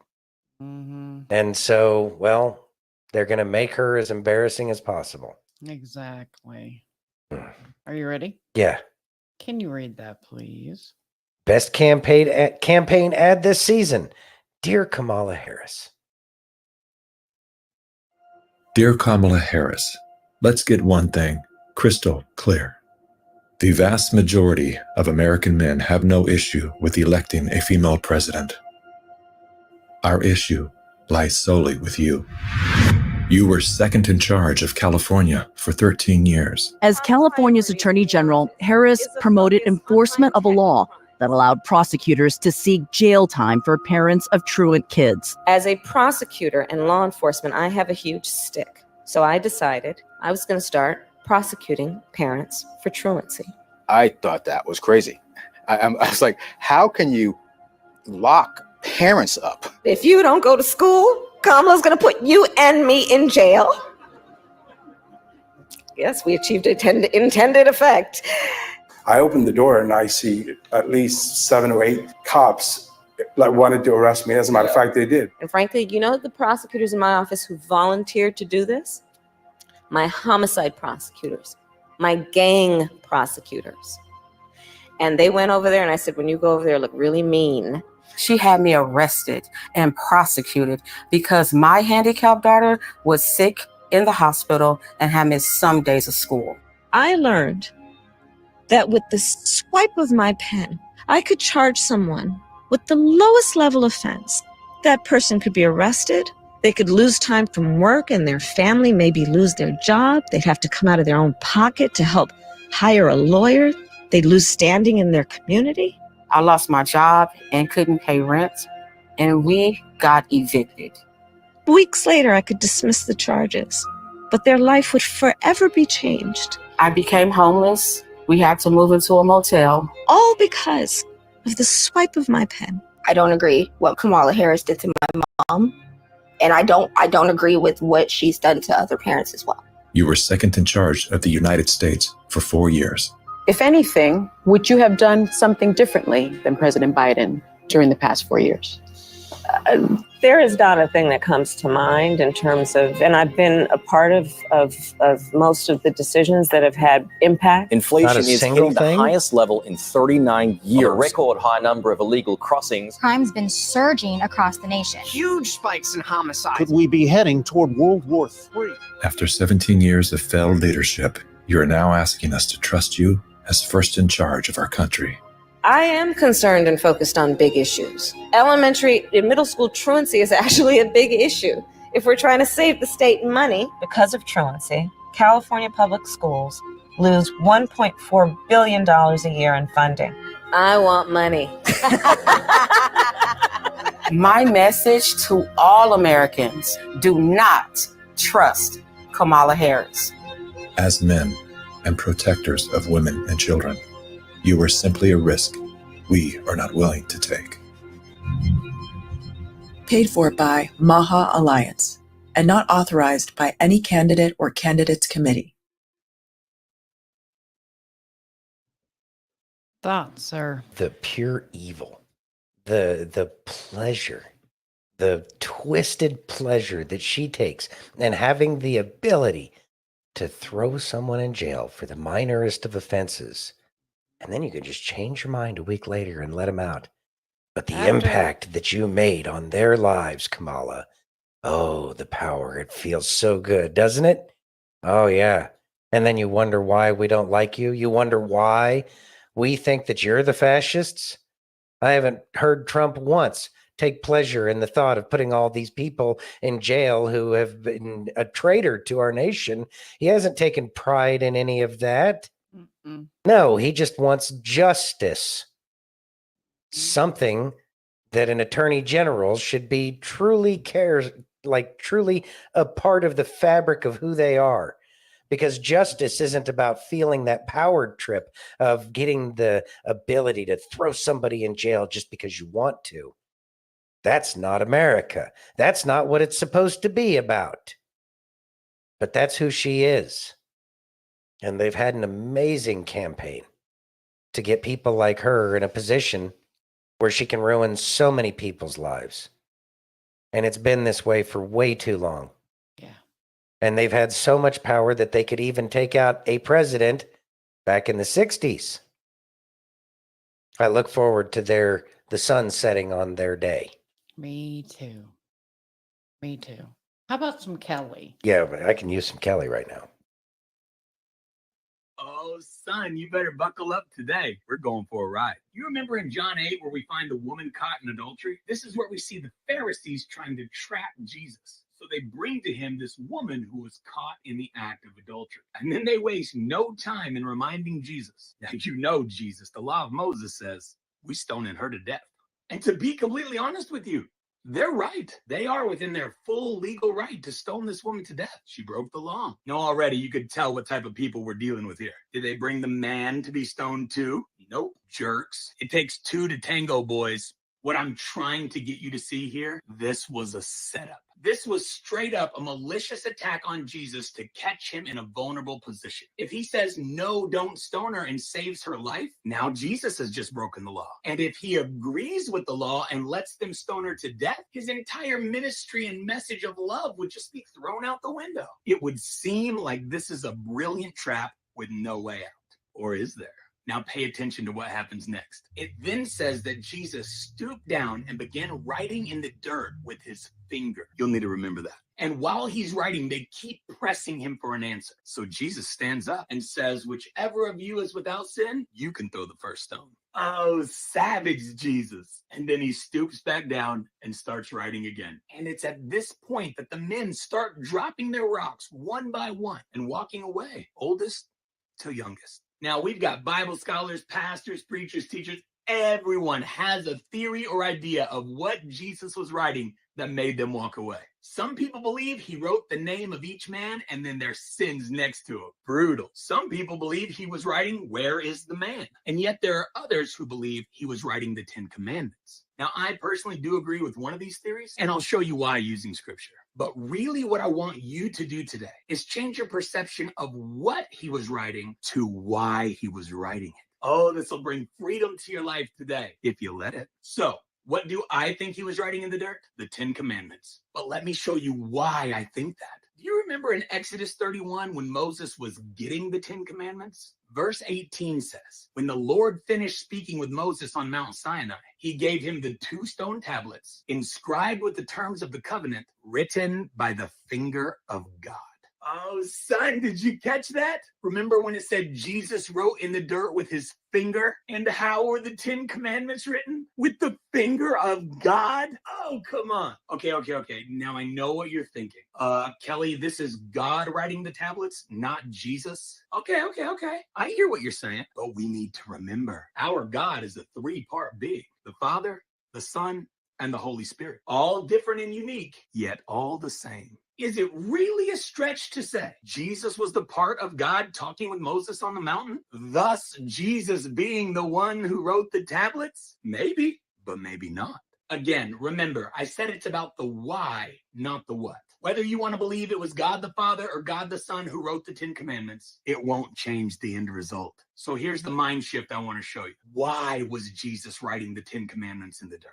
Because he was trying to show the Pharisees and everybody else there and us today that the law of Moses, that they were so concerned with fulfilling even to the point of this lady's death, it came from him. He was trying to tell them, I am Yahweh. I am God in the flesh. I wrote the law that you have turned into a God. He was trying to show them the law that you guys are so focused on fulfilling is actually standing here before you right now. And you've missed it. And so many Christians today have missed the purpose of the law. You see, none of the men standing there accusing this woman had been able to fulfill the law 100% to completion because it is impossible to do. So Jesus was showing them, you're just as guilty as her. The entire point of the law was to show us all we're a mess. We need help. And Jesus is that help. The law was never intended to be the way to God. Jesus is the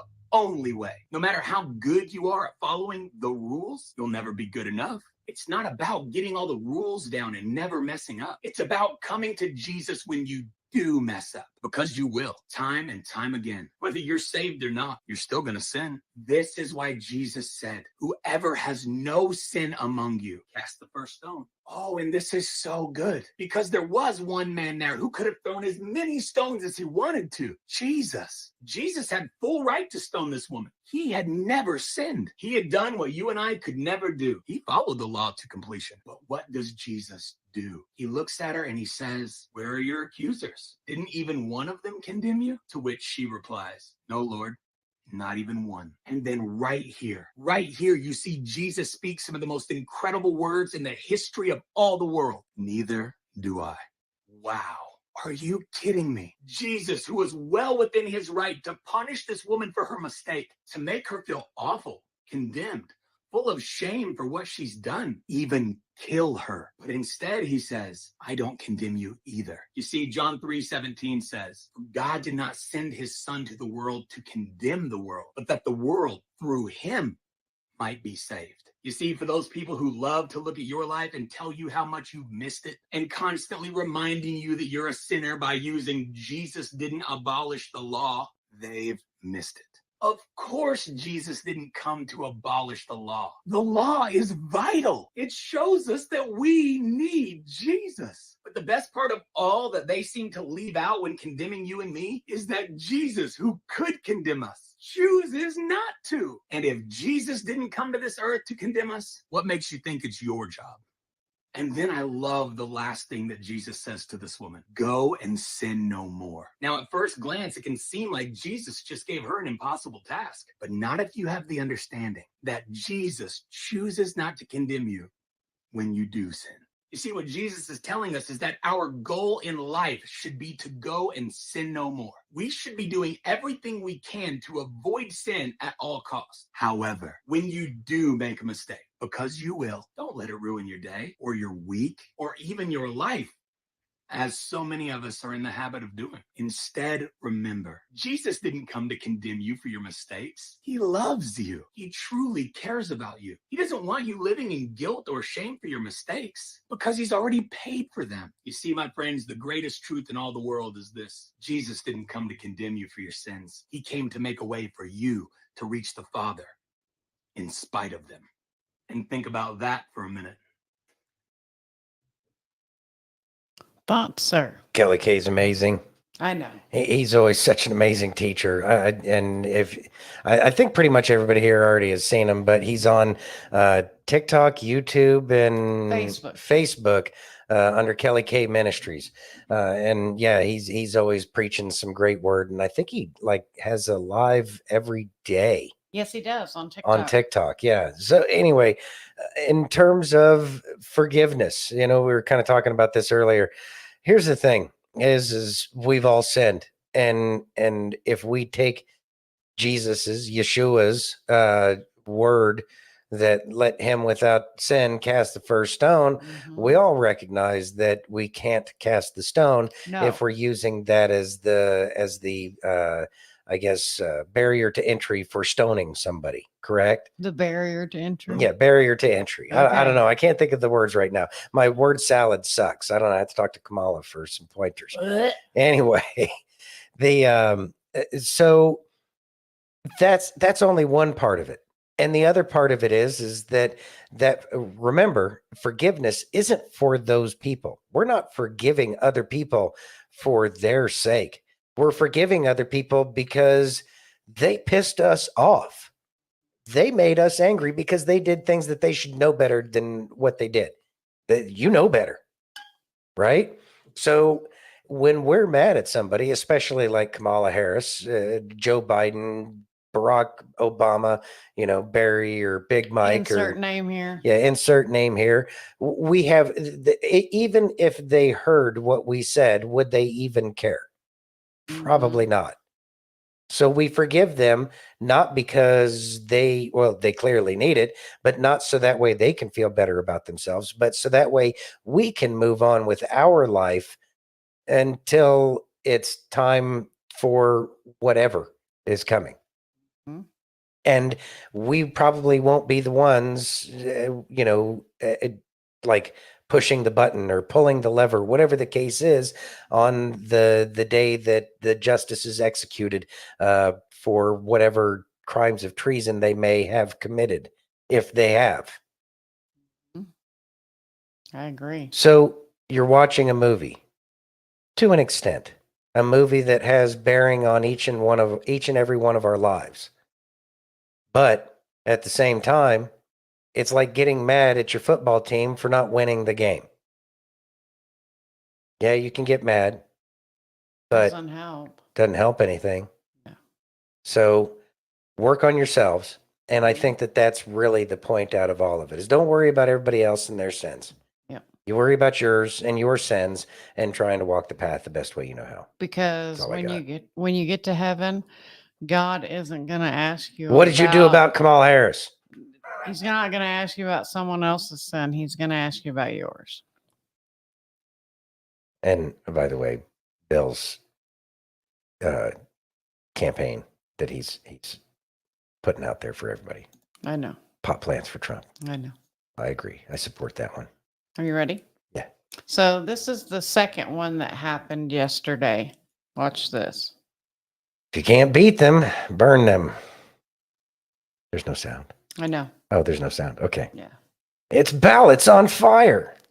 What a surprise. Yes. And the other one happened in Oregon. Yeah. Vancouver, Wisconsin. Yep. And Oregon. Yep. God, who would have ever seen this coming?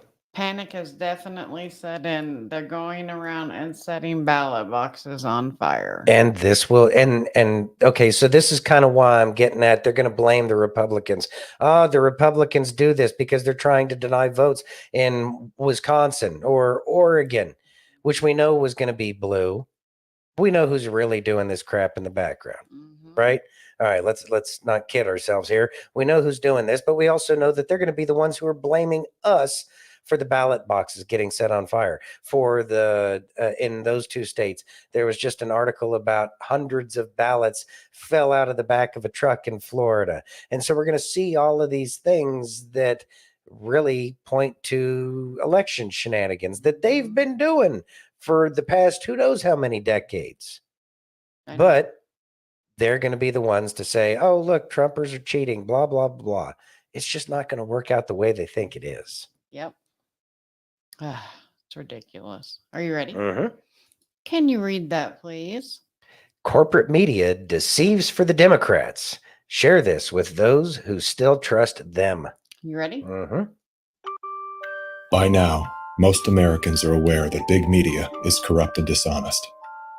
Like magicians, they use the art of redirection to lure your attention, then deceive you. As a case study, let's replay this infamous clip from 2017. But you also had people that were very fine people on both sides. To this day, Democrats insist that former President Trump has failed to disavow the racist elements within that crowd. And what did the president then at the time say? There were fine people on each side. There are very fine people on both sides. My God. That's what he said. Would it shock you to learn that exactly 50 seconds after Mr. Trump made that initial comment, Very fine people on both sides. he then said this? And I'm not talking about the neo-Nazis and the white nationalists, because they should be condemned totally. The fact-checking sites finally debunking Democrats' claims that then-President Trump called neo-Nazis and white nationalists, quote, very fine people. Ask yourself, how did they hide this for 7 years? Then ask yourself, what else are they hiding? That Donald Trump would invoke Adolf Hitler. Described American fallen soldiers as suckers and losers. He's determined to convince you there is a crisis at the border. Quote, it doesn't cost $60,000 to bury an effing Mexican. Warning of a, quote, bloodbath if he loses the election. Admitting that he will, in fact, be a dictator. Called for the suspension of the Constitution. And is a sexist and a sexual harasser. They're playing the public. You. If we are ever going to heal as a nation, we must demand integrity from those entrusted as the broadcasters of critical information. Together, we will pull back the curtain to expose and hold accountable every network of deception. Without truth, there is no trust. Without trust, there is no unity. Without unity, there is no United States. Paid for by Maha Alliance and not authorized by any candidate or candidates committee. Thoughts, sir? Well, they're putting out some screamer freaking political ads, aren't they? They are. Wow. Look, we all know that we need the press to be legitimate again. I kind of had a little rant about it earlier tonight about how the press used to provide information and not tell us what to think or how to think or what we should do. These are things that need to change. And I pray that there's things that actually I do believe that they will be changing here in the future. We just got to get through this because we've seen how bad the corruption is and about how that propaganda machine through MK Ultra and Project Mockingbird and all these other things about how they have destroyed the very fabric of this nation, the principles with which make us united. Mm-hmm. We have to get there, but before we can get there, people have to see the truth. And you can't tell them, you have to show them. Amen. I'm ready for the showing to be over. You ready? Yeah. Can you read that, please? Lifelong Democrat says invasion of violent criminals. Oh, no, let me try this again. Lifelong Democrat says invasion of violent criminals is changing her vote. You ready? Mm-hmm.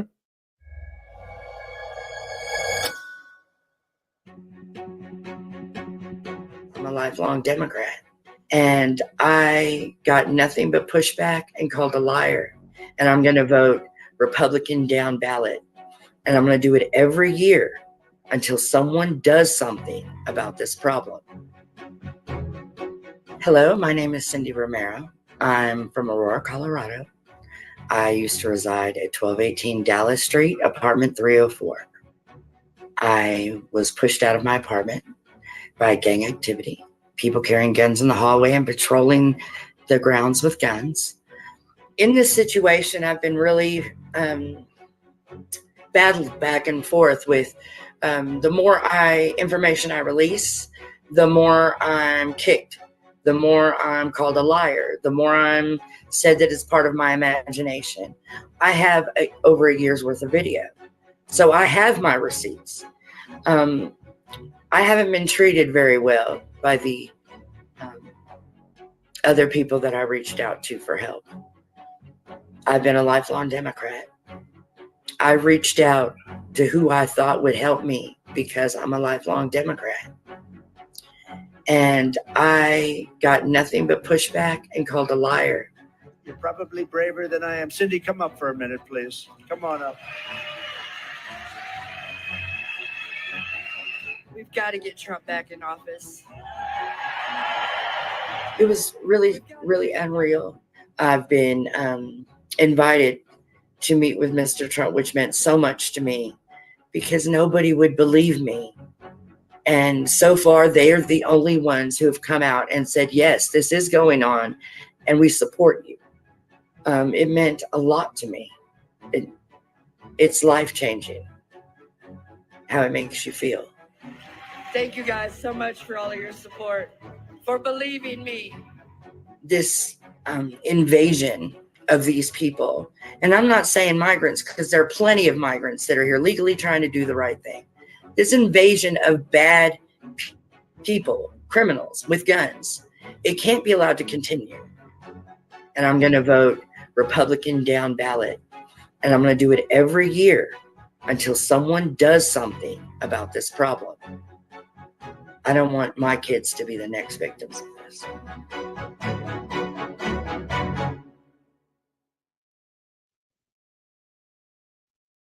So that's whew.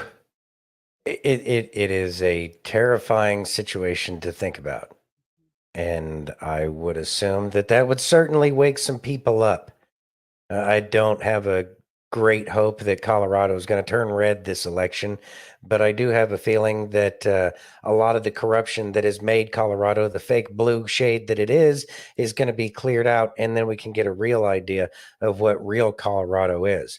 Because I know there's plenty of parts of Colorado out there that don't agree with any of this crap, and it just gets pushed by the very people trying to bring in their own brand of voters that are going to ensure that they can stay in their little petty kingdoms forever and a day. But sadly for them, this ain't a kingdom, and there is no throne except for an electric throne if you try to take the throne. Exactly. Be happy to give it to you. Right. Chachi says 10 years ago, most folks had no understanding of the difference between a republic and a democracy was. Now, Democrats are seeing firsthand the differences. You have to show them. Yep. We've been trying to tell them, but they just didn't want to pay attention. No. So I guess we just have to show them. There you go. Aren't we having fun yet? Yeah. You ready? Yes. Can you read that, please? Wow. Kamala Harris got played off stage at her own rally. You ready? Yeah. As a nation, we face real challenges. We carry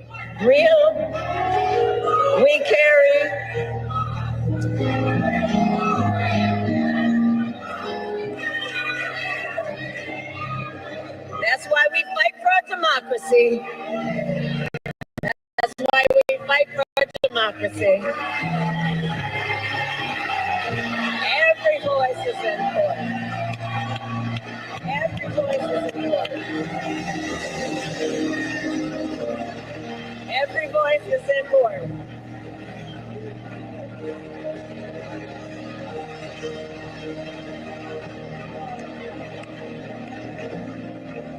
Kamala Harris speaking at a church. Thoughts? They were just missing the shepherd's hook to pull her off. Wow. Isn't that amazing? At her own rally. Mm-hmm. Yeah. Not that They were done. Not that they were done with her. Yeah. Yeah. Surprise. People get done with her really fast. Really fast. You ready? Yeah. Well, sometimes we have to enjoy the movie. Can you read that, please? Ben Bergquam compares Trump's message rally. No. Madison Square Garden. Okay. There we go. Let me try this again. Having trouble with words tonight. Ben Bergquam compares Trump's Madison Square Garden rally to Kamila's flat performances. You ready? Yeah. Voice correspondent Ben Bergquam. Ben, what was your biggest takeaway from the rally, and where does President Trump go next? Good morning. Hey, good morning. Well, it has to be the enthusiasm. And I did what hopefully not too many other people had to do.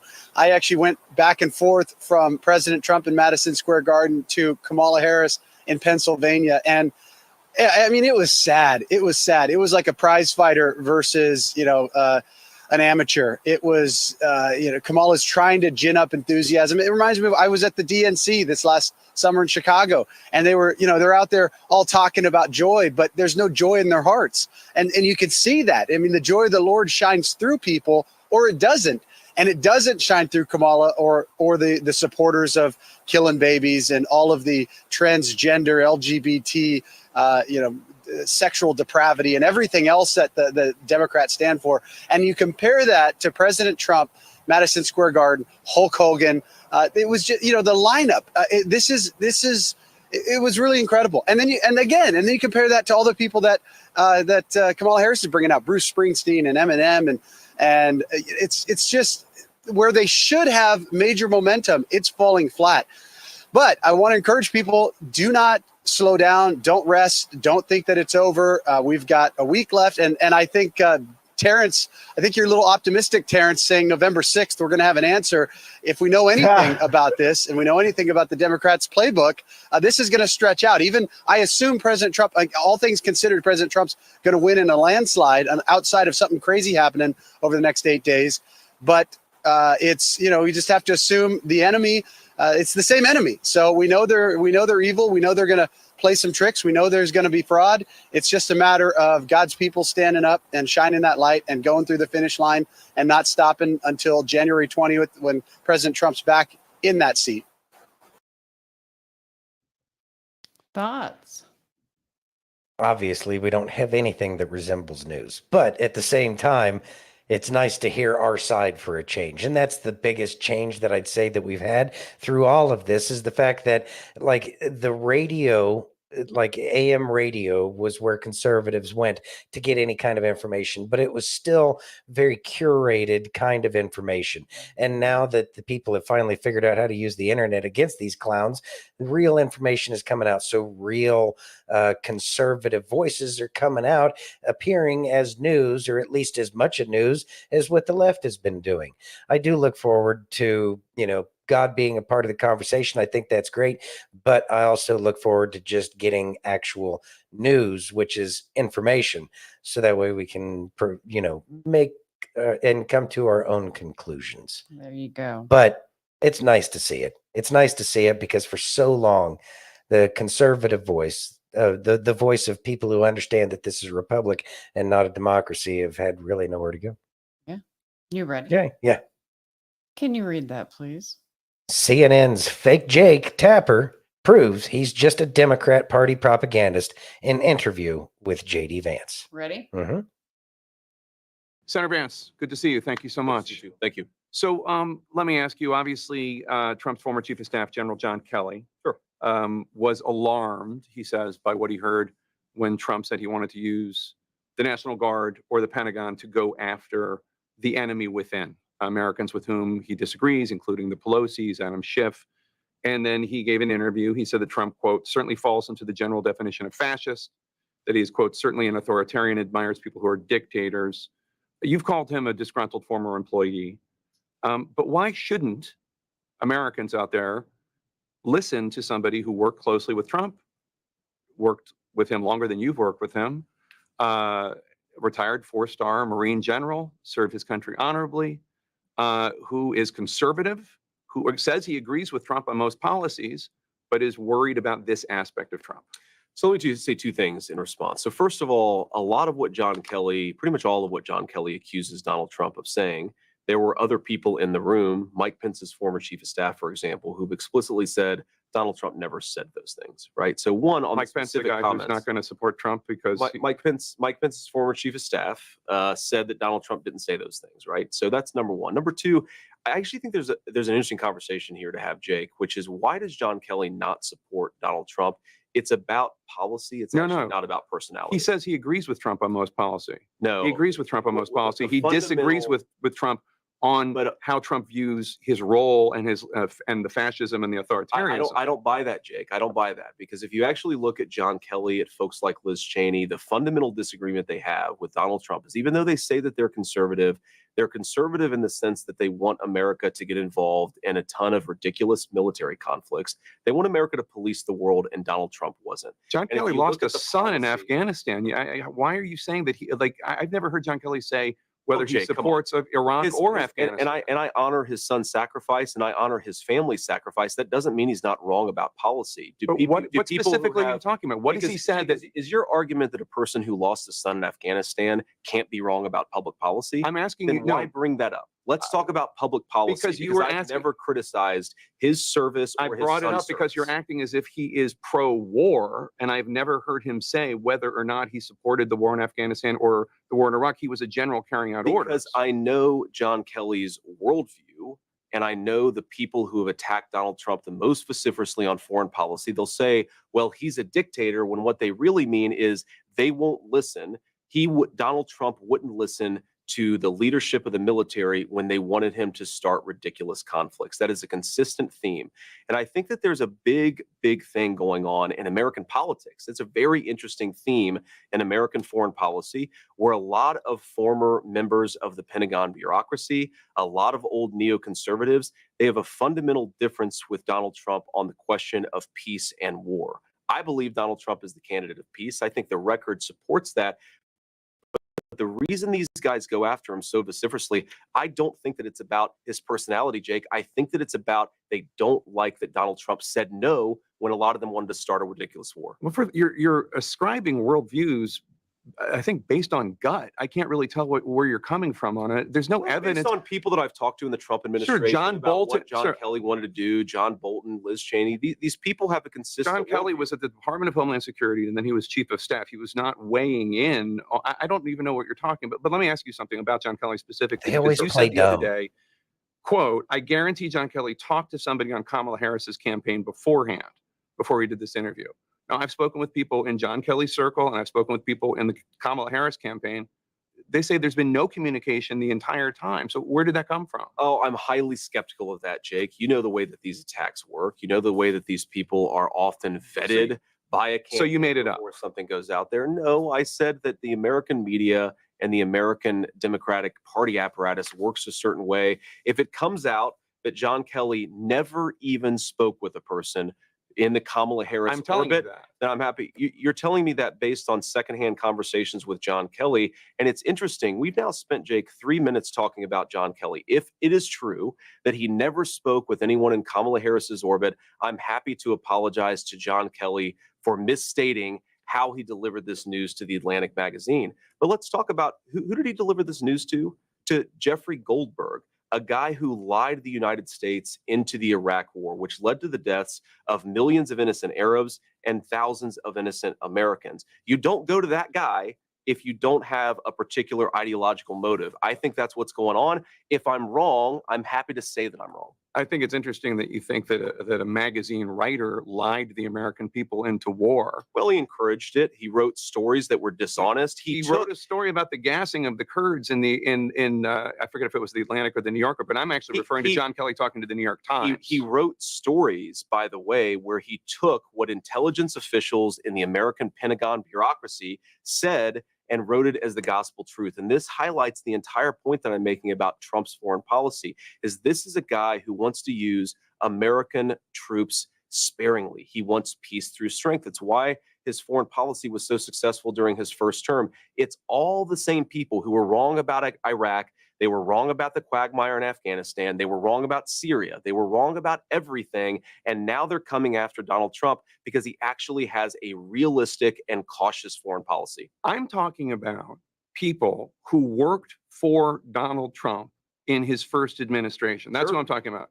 I'm talking about not just John Kelly, but Mark Milley, who was the Trump-appointed chairman of the Joint Chiefs of Who Staff. disobeyed Trump's direct orders on troop redeployments in Syria. And I'm talking about the guy that had your job. A massive violation of his constitutional oath, by the way. I'm talking about the guy that had your job before Donald Trump's supportive crowd wanted to hang him, Vice President Mike Pence, who said, as you know, that Trump put himself before the Constitution. I'm talking about General Mattis, also Secretary of Defense in Trump's administration. Fuck Talking about him. Mark Esper, the Secretary of Defense, who told me that Trump does have fascistic tendencies. John Bolton, H.R. McMaster, Alyssa Farah Griffin. Okay, Jake, These are Trump administration to listen officials. to every Trump administration official? You know, one reason why Kamala Harris doesn't have as many people criticizing her is because she doesn't fire people who fail. That's why we haven't had a real audit of the disastrous Afghanistan withdrawal, is because Kamala Harris protects failures in government. Donald Trump fires them. And I'd much rather have the president who fires people who screw up. Now, Jake, no, this is an important point. Kamala Harris. You did not fire Mike Pence. Kamala Harris. He did not fire Mark Milley. Kamala Harris. He did not fire John. He fired a lot of those people, Jake, and he did because they weren't doing their job. But this is the thing, Jake. We've now spent 5 minutes talking about people in Donald Trump's staff who think he's not fit for office. He fired. Who think he's not fit for office. Oh, they didn't think he was unfit for office until they had a falling out with him because he fired them. And we're not talking about the public policy. Well, we're actually talk about how Americans can't afford groceries. We're actually Can we talk about the fact that Americans can't afford the cost of housing? Can we talk about the fact that a lot of people out there in Erie, Pennsylvania, they're the ones who suffer and die when people like Mark Esper and Mark Milley don't obey the commander-in-chief's orders. We're talking about Donald Trump and what he says. Yes. And Donald Trump says. And you'd much rather talk about what Donald Trump allegedly said than what Donald Trump did in office. I'm talking about what he did in office, Jake. What he said publicly. 1.5% inflation. The military to go after the enemy within, which is the American people. He did not say that, Jake. The enemy within. He said that he was going to send the military after the American people. Show me the quote where he said he was going to. He said the enemy within. He said far left lunatics. He's talking about people rioting and Schiff. He's talking about people rioting after the election. I think the Pelosi's were rioting after the election. He said Adam Schiff was rioting after the election. You're using two separate phrases. He said about using the military that far left lunatics, people who riot in the wake of an election, people who burn down American cities in the summer of 2020, yes, we should have a federal law enforcement This is what response. he said to Joe Rogan on Friday. The enemy within that he wants the military to go after. No, this is the enemy within a bigger problem than Kim Jong-un. The second part. We have people that are really bad people Selective that I really editing. think want to make this country unsuccessful. That's who that enemy within. And did he say that he wants to use the military against those people? He said he wants to use the military to go after the enemy within. Here's the game that you're playing. He said that Can I answer the question, please? He said that he wanted to use the military to go after far left lunatics who are rioting, and he also called them the enemy within. He separately, in a totally different context, in a totally different conversation, said that Nancy Pelosi and Adam Schiff were threats to this country. Were the enemy within. Never the enemy within. He said they were the enemy within. So every time he uses the exact same phrase, we assume that he uses. I don't know. I don't throw around the term of enemy within to talk about using the military against going American people. And you're asking his vice president, but you won't let me answer the question. I'm telling you that Donald Trump has said, and I agree with him, that we should use the U.S. military to go after Americans. People who riot. Like you assholes haven't been. And this was what John Kelly was. National Guard. This was what John Kelly was alarmed by. The idea of using the U.S. military to go after Americans. That's what he said. Donald Trump never said Americans writ large. You keep on putting words in his mouth and are they or are they not Americans? Far left people who commit acts of violence, who riot. And now you're doing a very narrow definition of what he said, which is not what he said. That's not what he said. But let me ask you. Let me ask you the bigger point. He did say that, Jake. He did. He said that he wanted to use the U.S. military. Let me clarify. To go after far left lunatics, yes. And then he also added rioting and looting. And he added Schiff. And then he added the Pelosi. He added people that don't want the country to succeed. He said that Adam Schiff and Nancy Pelosi he used in a separate context, in a separate conversation. And what you're doing is you're smashing two totally different conversations. Fox asked him about this last week, and he didn't take issue with it. He said the enemy within is the biggest threat to this country. But did he say the enemy within that he's going to use the military against Nancy Pelosi? Donald Trump offered Nancy Pelosi the National Guard on January the 6th, and according to private emails, she rejected it. So let's talk about things that he wants to do that are feeding into this concern that people like John Kelly and General Mattis and General Milley have. He said on Friday, Special Counsel Jack Smith should get thrown out of the country. He's threatened to arrest election officials who cheated. We know that he believes a lot of people cheated that did not cheat. Yes, if you violate the law, you should be arrested. Yes. No one disagrees with that, but he's talking about... you do, based on the way you're asking the question. No, based on the fact that he's accused people that didn't break the law of breaking the law when it comes to the election. And if you want to revisit that, I'm happy to. But Liz Cheney, he said, should be put before a war tribunal. None of that sounds fascist to you at all? No, of course it doesn't.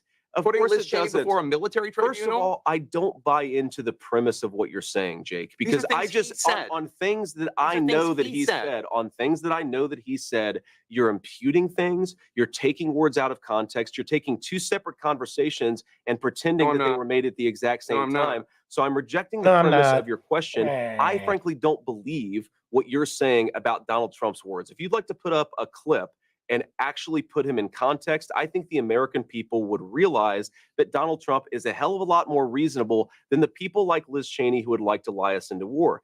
Now, Jake, we also have to remember, I mean, step back a little bit. Well, ask yourself a basic question about network integrity. You guys talked about the Russia hoax nonstop. The FBI was investigating it. The FBI was investigating it, and so we covered them. And so you took the words of unnamed FBI agents and put them on your network as if they were the gospel truth. You did it again and again. A viewer of your network would have believed that Donald Trump and Vladimir Putin conspired in 2016. No. That was totally and preposterously false. No. Well, that's what you just said is why. false. We covered an FBI investigation. I don't know why you want to talk about the FBI investigation. You covered it in a way that gave credence to anonymous sources' accusations. You did it yourself. Your network did it, Jake. But again, can we talk about the issues that Americans care most about? I'm talking about things that Donald Trump has said. Yes. If you have an issue with whether or not he's talking about the economy enough, that's between you and your running mate. I'm talking about things he has said this week. Every single rally that he does, he talks about how he wants to unleash American energy so we can lower the cost of groceries. He talks about the fact that housing has become unaffordable. He talks about the wide open border, Jake. Kamala Harris and her allies, you know, it's interesting. Kamala Harris and her media allies, and I would put CNN in this category. You guys seem to care. I'll tell you that. They wouldn't. Well, they should watch your network more because you guys seem to care more about Donald Trump's past than the future of the American people. We're running this campaign on making the American dream. I'm specifically affordable. asking about how Donald Trump is going to be president in the future should he win. And then we're being told he's going to pursue economic policies that lower the cost of groceries and make life more affordable again. He talks about it every single day on the campaign trail, and so do I. What you're talking about is an anonymously sourced story, or one guy nothing anonymously sourced, or who one guy who is a disgruntled employee. I told where you five other people pushed back against him and said that what he said was dishonest. So why don't we talk about the policy that's affecting American citizens and not what Donald Trump allegedly said, according to one guy who's pissed off because he got fired by Donald Trump? I didn't bring up any of the things that he said. He said, I didn't bring up. Brought up John Kelly, and that I just described. I brought up John Kelly's view of Donald Trump. I didn't bring up John Kelly talking about what Donald Trump said about Hitler's generals. I didn't bring that up. I talked about John Kelly's view of Trump based on something Trump has been saying in the last week. So that's what I asked about. So John Kelly makes accusations that are rejected by 5 people.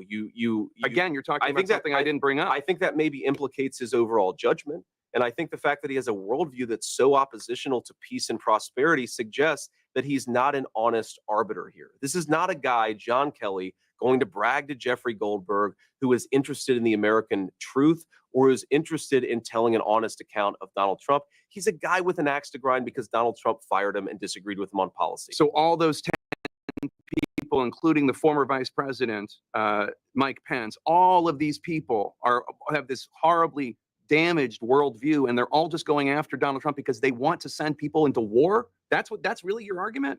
Absolutely. It's not like these are conservative. Absolutely, that's my These argument. are not conservative Republicans. These aren't conservative Republicans who are concerned about Donald Trump. They're not. That's not right. All of these people, Jake, they came into office thinking that they could control Donald Trump. That when he said he wanted peace in the world, Mike Pence thought he could control Donald Trump. Yes, he did. And when he found out when he found out that he couldn't, they all turned on Donald Trump, and a lot of them got fired. And we're running and we're trying to staff the government with people who are going to govern according to principles of peace and prosperity. Let me ask you. They're pissed off about it. Let me ask you, because we're being told that we're over. Yeah. One more question, because you have to go to this rally. You are running to be vice president of the United States. Of course. And there is a 50-50 chance, maybe better, I don't know, that you're going to succeed. That you're going to Are you jail. running to be vice president of the United States, or are you running to be vice president of the red states? Because if you win, and there's a decent chance you will, you're going to be vice president of childless cat ladies. You're going to be vice president of legal Haitian migrants in Springfield, Ohio. You're going to be their vice president too. Are you running to do that? Jake, of course I'm running to be the vice president of all Americans. I'm running because I want people to be able to afford a good life in this country. You know how I grew up. You know that I grew up in a family where things were often tough. I want, whether you're in a blue state or a red state, whether you're going to vote for Trump or you're going to vote for Harris, I want you to be able to have a good life in this country. But what's not going to happen with the broken leadership in Washington, D.C. Let me give you a statistic, Jake, because here is what the leadership of people like Kamala Harris and Nancy Pelosi, and yes, Mike Pence, over 30 years in this country has led to. A person with a bachelor's degree lives 7 years longer than a person without a bachelor's degree. There are a lot of people who have gotten rich and powerful off of American decline. Some of them have had R's next to their name. Some of them have had D's next to their name. And the first person who I believe is really putting the interests of the American people first is Donald J. Trump. So yes, we're going to be the president and the vice president for all people. The only way to do that is to reject the failed consensus. All right. Thanks, Jake. Thank you so much, Senator. Appreciate it. Absolutely. Have a good time out there. Yeah. Thoughts, sir? All right. So Dilbert there was a real pain in the ear. Mm-hmm. He put out all their talking points. He kept on trying to talk over JD Vance. JD Vance was respectful yet firm at the same time. I think he did pretty good. I think it was a terrible idea for him to go on that dude's show because he just wanted in an Mockingbird MK Ultra kind of way. Dilbert there did a really good job about making some sound clips that they can use to make JD Vance sound like he believes in this fascist narrative that they're trying to portray. Mm-hmm. I don't know how well it's going to work out. However, I do know that because more people are hardened to their shenanigans, that they won't believe as much, although it will be utilized to make sure that those who are still asleep and listening to that pablum that they put out at CNN, that'll be just enough to keep their regular viewers from popping their head up and actually thinking for themselves. It was really kind of a disgusting thing to watch in terms of how he used mistruths, misdirection, and just outright lies to kind of make the vice presidential candidate that's running look so bad. It was an extremely hostile interview, and then of course Dilbert over there, Jake, I guess only cat ladies and Haitians vote for Democrats because JD Vance is only somehow going to be the vice president of Republicans and that he's not going to care for cat ladies and legal Haitian migrants. He did say legal, which is interesting. He did not say legal. I thought he did. No. Well, either way. Haitian migrants is what he said. What did I say? You said legal. He did not say legal. I thought he said legal No, Haitian sir. migrants. No. Well, either way. No. So apparently only That's what cat propaganda ladies, looks like. Only cat ladies and Haitians vote for Kamala. Yeah. Interesting. She needs to expand her Yeah, voting. The Democrats, they're known for the big tent. Yeah. And maybe they should open that up. Yeah. Are you ready? Of course, then again, if they would admit to the fact that they're using illegals for their, big tent, then, then that truth might make their side look really bad. And apparently she has a drinking and drug problem. Well, yeah, because, she had, the coke, twitches for hours. Yeah. You ready? Yeah. It was Marcus Aurelius himself who said, "If any man despises me, that is his problem. My only concern is not doing or saying anything deserving of contempt. What people think of you doesn't matter. Their opinions are irrelevant. Their judgments a reflection of their own insecurities and issues. Yet, most people spend their entire lives trying to control how others perceive them, desperate for approval and afraid of rejection. Instead, the Stoics said, your job is to focus on your own actions, to make sure you live in harmony with truth, wisdom, and virtue. What comes after is out of your hands." All right, sir. All right. So we've been kind of talking about this for a little while now, and that is that really there is no control. God has control of everything, and that we just gotta let go. We can't control how people think or feel or respond to the things that we say, no matter what our heart is. If nothing else, everything that was just stated in that video was everything that Trump has had to go through. But he hasn't cared that people have twisted and changed what he said. He's kept on with his message. And I think that President Trump is a great example here about, how authentic the words that come out of your mouth are. And as long as you're remaining authentic, it doesn't matter what anybody else thinks or says about what you say, because in the end, it's about what's coming out of your heart, and as we live and listen to and we voice what our hearts are telling us, then we really can't go wrong. I mean, granted, if your heart is telling you about, evil things, it's probably things to reconsider. But you know what I'm really getting at, and that is our hearts are speaking about all of the wrong that we've been observing, and we've been speaking up. And we have learned that people will ignore and dismiss and absolutely not talk to you ever again, despite whether or not you are even kin. But you've stuck to what you believe and know in your heart to be true. All of the challenges, not just politics, everything else. Always stick to what you know to be true and right in your heart, Amen. regardless of what other people say. That is one of the reasons for our freedom of speech. Because if people don't say the things that their heart is saying, then we are doomed to live in some kind of miserable Stepford Wives kind of just trash world where everybody looks the same, which is exactly what they want, where everybody thinks the same and talks the same and dresses the same and drives the same damn car. Hell, all the cars look the same as it is already. Mm-hmm. We're tired of being just like everybody else. Just so that way, what? We can have a shitty job where they don't pay you enough and they treat you like trash? No.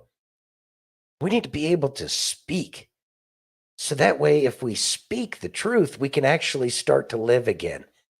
And that's what these people on the other side are afraid of. Right. They're afraid of having to actually think and live for themselves. And we're not afraid of that. Exactly. And if we cower from merely saying the things that our heart is telling us that we need to say so that we can live, then we'll never live a day in our lives. Mm-hmm. Don't you want to live? Yes. Amen. Then make sure that you're speaking your heart. Absolutely. To be true and authentic to yourself. Absolutely. Seasoning? The left always says, we're the party of unity. We're the party of unity. They're the party of unity if you are the Borg. And you will be assimilated. Yes, and you believe exactly the way they believe. The minute you say anything different than what they say, they will attack you. That is not unity. No. That is not love. That is not care. So don't worry about them. Like Santino said, speak your heart, stay true to yourself, and know that everything happens for a reason. And each and every one of you are here because we are a family. We are a tribe. We found each other for a reason. God put us all together. And I am so glad that I get to spend every night with you guys. That's pretty awesome.